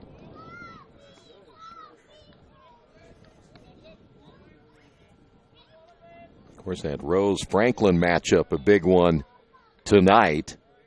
As we mentioned, it's underway. Got underway at about 6 o'clock. Rose at 15-8. Franklin at 12-9 in conference play. 1 ball and 1 strike now to Dalton. The stretch by Talcott. And the pitch. Outside corner again, 1-2.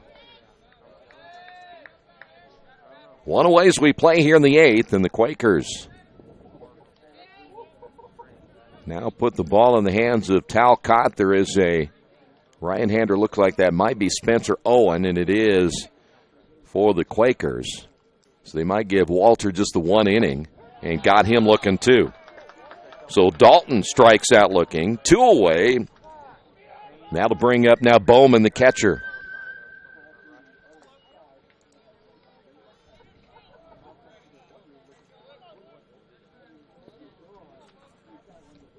Bowman getting his first at bat of the day, hitting at .303 on the year. 1 home run. He has driven in 7.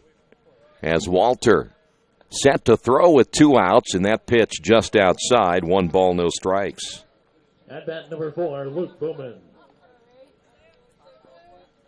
Well, Rothwell with a leadoff double standing down at second base. Back-to-back strikeouts for Talcott. The stretch and the pitch. That's a strike. Bowman looking back at the home plate umpire and asking where the location of that pitch was. But again, this guy behind the plate's been pretty consistent on that outside pitch all afternoon. 1 ball, 1 strike. The pitch, that's outside. And they say as a hitter or a pitcher just looking for a consistent call, and that's been pretty much the case. 2-1, now to Bowman.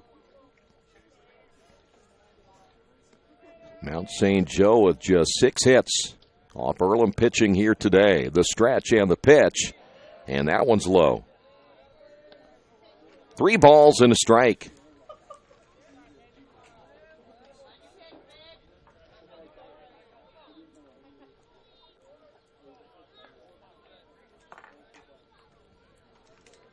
Walter gets the sign. He'll come set. Checks the runner at second, and the pitch on the way to the plate is in there for a strike, and Bowman didn't like that one either. He thought that pitch was too high. I would say you're down 8-1. You better be up there swinging the bat.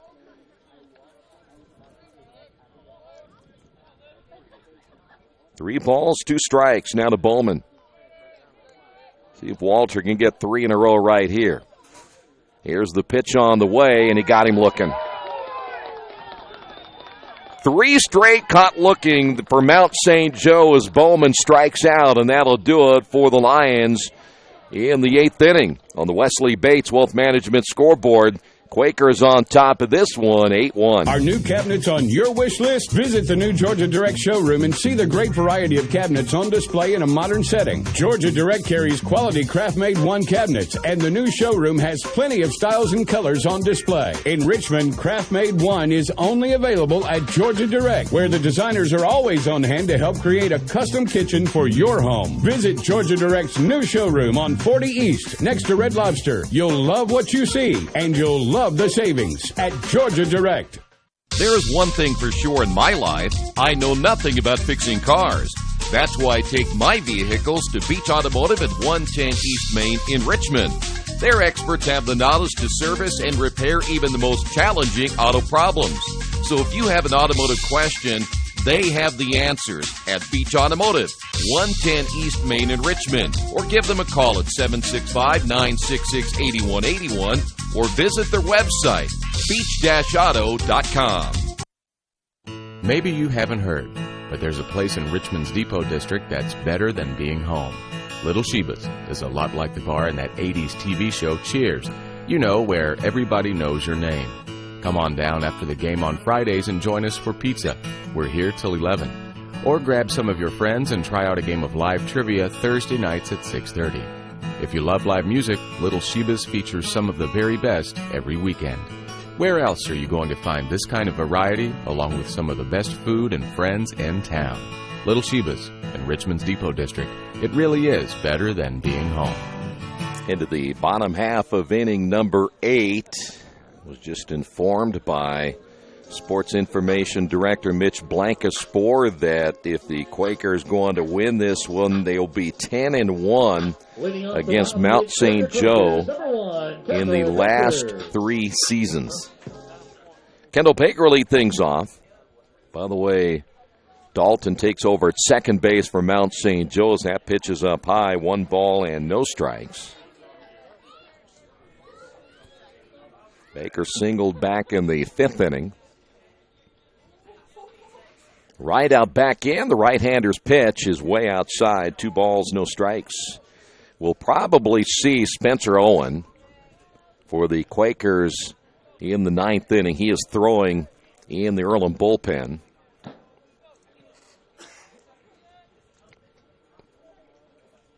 Right out, set to throw the pitch. Called strike. Of course, anytime Kendall Baker's at the plate, Werner will play in close. See the sunshine again. It's been in and out all afternoon. Here's the 2-1 pitch up high, 3-1.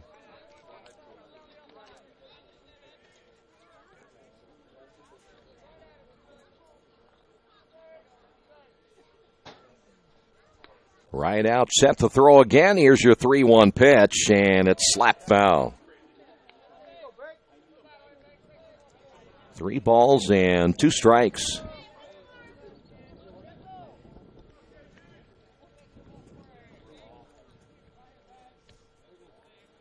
Right out with the leg kick and the pitch. Popped him up left side. Third baseman Werner He'll be called off by Hoffman, the shortstop, and Hoffman will make the catch right on the line. There's one away. And that'll bring up Lynch. Nate, one away here from taking over the all-time hit leader in Earlham history. Picked up the tying hit back in the 5th inning. Jay Carr back from 2007 to 2010 with 180. So they're both tied at 180 right now. That breaking pitch in there for a strike. See if he can get it right here. Well, you'd have the all-time wins leader on this team and Howie Smith, the all-time hits, the all-time home runs, the all-time RBI. That pitch falls low, 1 ball, 1 strike, stolen bases, just all kinds of things falling here in the 2017 college baseball season. Here's the 1-1 delivery on the way. This one will be tapped toward the shortstop, Hoffman. He'll have to hurry and safe at first base. That'll be Lynch heading to second, and he'll dive in. So that's going to be an error on the shortstop, Hoffman. So he'll have to wait for at least one more game. Here's Barger. And at number 20, Matt Barger.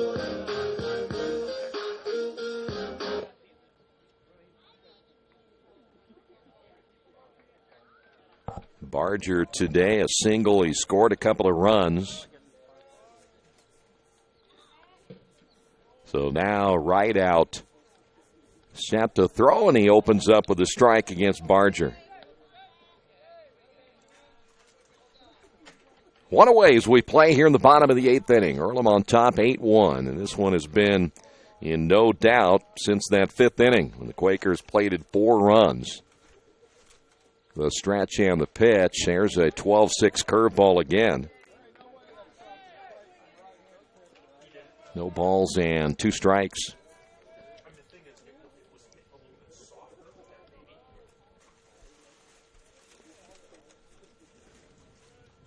Right out will get the sign. Bowman sets up on the outside. The pitch. Boy, and he hit that target. That looked like a pretty good pitch that time. 1 ball, 2 strikes. Well, today, Robertson and Krumloff, the RBI guys, leading the way for the Quakers. Here's the pitch on the way, lifted high and foul, and that'll go out of play to the right. And we'll stay at 1 ball, 2 strikes.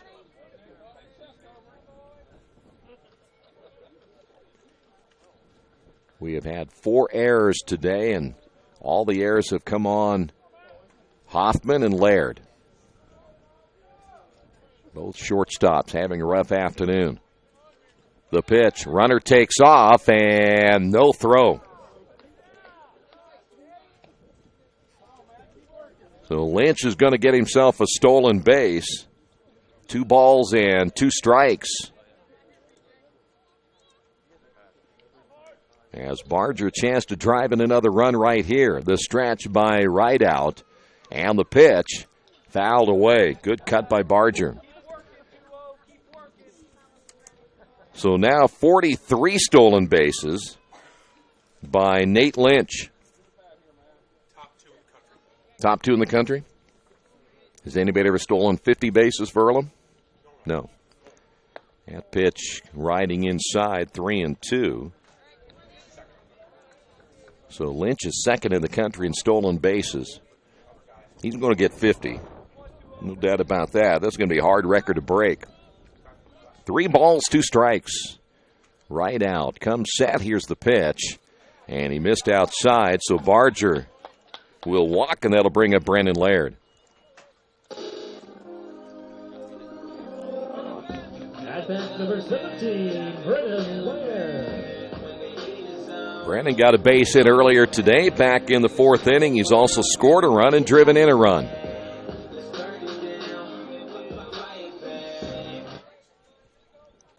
So now runners at first and third, 1 away. Right out trying to get out of this 8th inning. The pitch. Fly ball into right field. Browning will camp under it. He'll make the catch. Tagging at third is Lynch. Here's the throw to the plate. It's off the mark. A run will score, and Brennan will drive in another run, his second sacrifice fly of the night. And with 2 away, here's Elkis. With 2 outs, now batting number 19, Aaron Elkis. Elkis 2 for 4.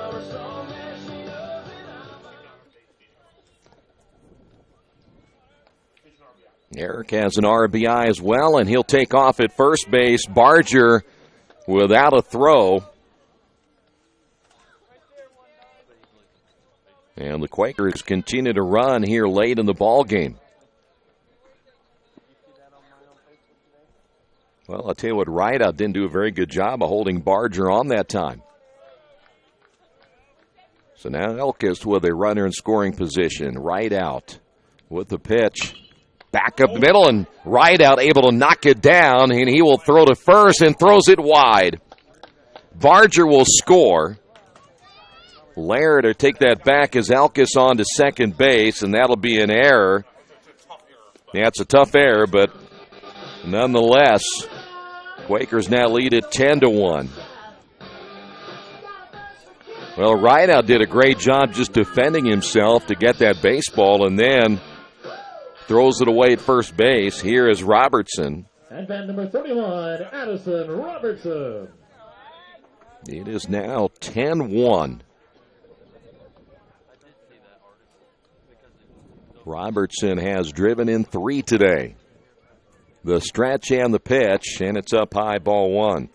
Quakers about ready to sweep Mount St. Joe.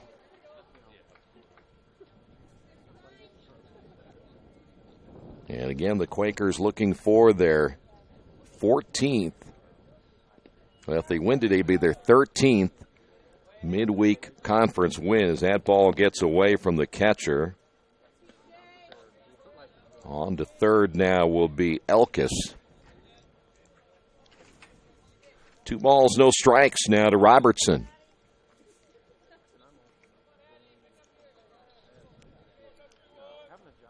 Right out comes Sal. Here's the pitch, and it's up high. 3 balls, no strikes.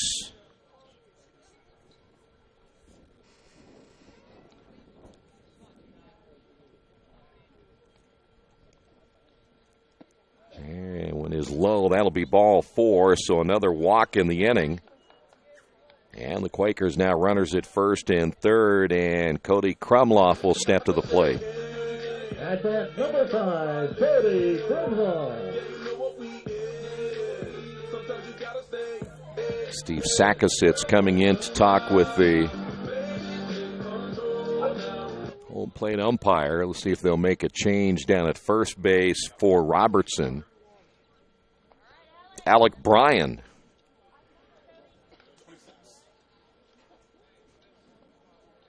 Bryan will pinch run for Robertson down at first base. Cody been on base 3 times after striking out in the first inning. He has singled twice. He's driven in 3. Gets this one toward the shortstop, Hoffman. They'll get the force at second. So that'll do it for the Quakers here in the 8th, but Earlham picks up 2 more runs.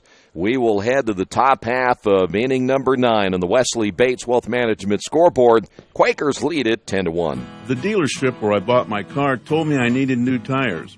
So, of course, I stopped by Best One and asked Roger to take a look. So they checked it out, and he told me not yet. He said I was good for at least another 10,000 miles. I've always gotten an honest opinion at Best One, and so will you. Hi, I'm Roger Clark at Best One Tire and Service. We'll only sell you tires when you need new tires, and they'll be the right tires for your car or truck. I guarantee it. Best One Tire and Service, North 7th and A, Uptown Richmond. Getting a lucky break rocks, but no one can be lucky all the time. Which is why when it comes to your insurance coverage, luck should have nothing to do with it. So talk to Indiana Farm Bureau Insurance, the company that believes great coverage starts with care. A cost-free consultation offered to anyone, Farm Bureau client or not, that allows agents to get to know you better so they can help you prepare better. Indiana Farm Bureau Insurance. Stop knocking on wood. Questions about your coverage in Wayne County? Call 765-962-9548 and ask for me, Kevin Shearer. Quakers will go back to their bullpen. We saw Spencer Owen throwing in the bullpen. Owen making his 15th appearance, 19 in the third innings, giving up 15 hits, 8 runs, 3 earned, 13 strikeouts, and 6 walks. He is 1-0 on the year with an ERA of 1.40. Quakers will make a change at second base as we will see Anthony Morgan, the freshman out of Cincinnati, take over at second.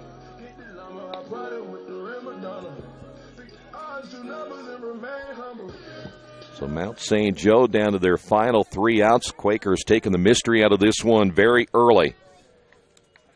And a new hitter here for Mount St. Joe is Kyle Kittle. Senior out of Lawrenceburg will be hitting here in the 9th inning. Kyle Kittle. Kittle hitting in the number 7 spot. Kittle at 143 on the year. No home runs and no runs driven in. And he'll take that pitch in there for a strike. Spencer Owen, freshman out of Bargersville, Indiana. Breaking pitch outside, 1 ball, 1 strike. One of the many freshmen on this team in that pitching staff. Owen gets the side. Here's the 1-1 pitch. Here's a strike. You have to be impressed if you know a little bit about this Earlham pitching staff, how many freshmen have come in and made a contribution in their first year. Breaking pitch stays inside. 2 balls, 2 strikes.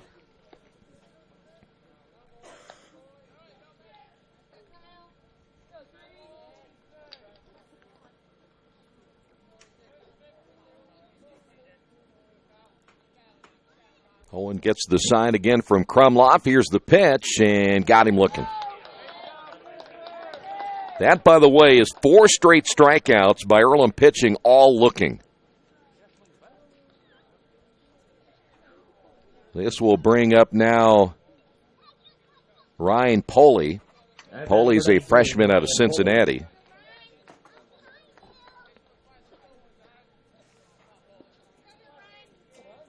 Poley is at 286, no home runs. He has driven in 3. As Owen set to go to work, and the pitch on the way is in the dirt, 1 ball, no strikes. Been a while since we have seen 4 straight hitters strike out all looking. The pitch called strike.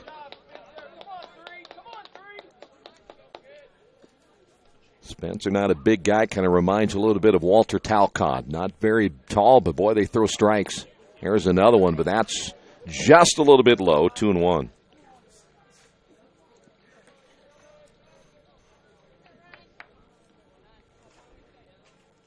The 2-1 pitch in there for a strike. Nice breaking ball.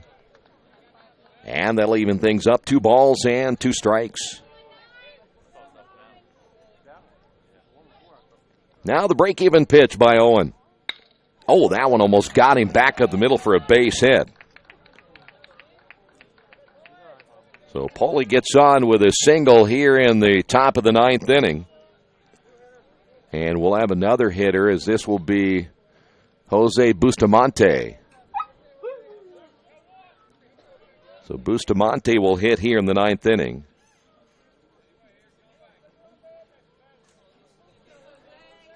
Bustamante is a freshman. He is out of Austell, Georgia.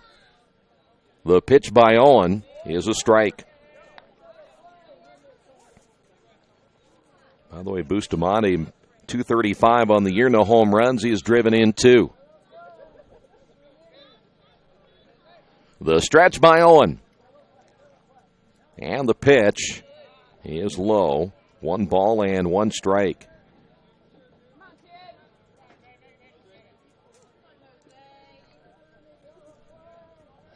Quakers now 2 outs away from finishing this one here tonight. Grounded up the middle, this could do it. Laird flips on to Morgan. The relay to first is low as it gets by Elkis. But they'll get the force down at second base for out number 2, and Bustamante will reach on the fielder's choice. And we'll head to the top of the order.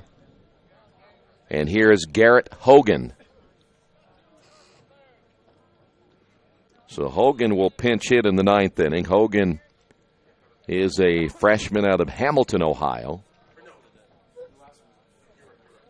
So 2 away is Owen, set to go to work.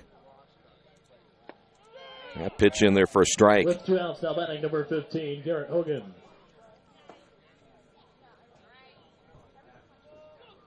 Quakers on the verge of winning number 18 in the HCAC. Stretch again by Owen.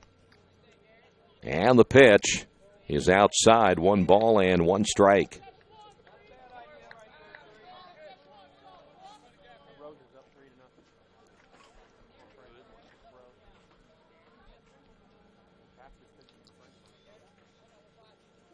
Here's the 1-1 pitch, hit foul.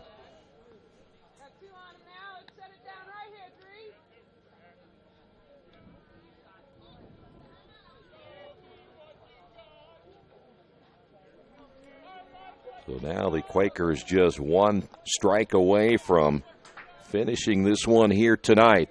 The pitch, hit foul. And we'll stay at 1-2. Rose is apparently leading their contest over Franklin 3-0. Rose trying to pick up their 16th win. Grounded back up the middle, and the second baseman Morgan on to the shortstop Laird, and that'll do it. Nice play by Morgan. Gets the force of Bustamante down at second base, and that's going to do it as the Quakers win it here tonight. And they win it in convincing fashion. Your final score, 10-1, as the Quakers improve their conference record again to 18-6 on the year. They're now 23-12 overall. Mount St. Joe will fall to 19-18 on the season, 13-11 as well in conference play, as the Quakers will now set their sights on Hanover coming up on Thursday. A reminder, that is a 5 o'clock start time. And again for Friday, depending on the weather situation, we'll keep you updated. So will Mitch Blancaspor, the sports information director at Earlham College, on GoEarlham.com and on their social media. But the Quakers win it tonight. Final score, once again, 10-1. Quakers with the win. Thanks for being with us. This has been Earlham Baseball and Radio Troy Digital Sports. Quaker fans, thank you for coming for another win of Earlham College baseball. Please get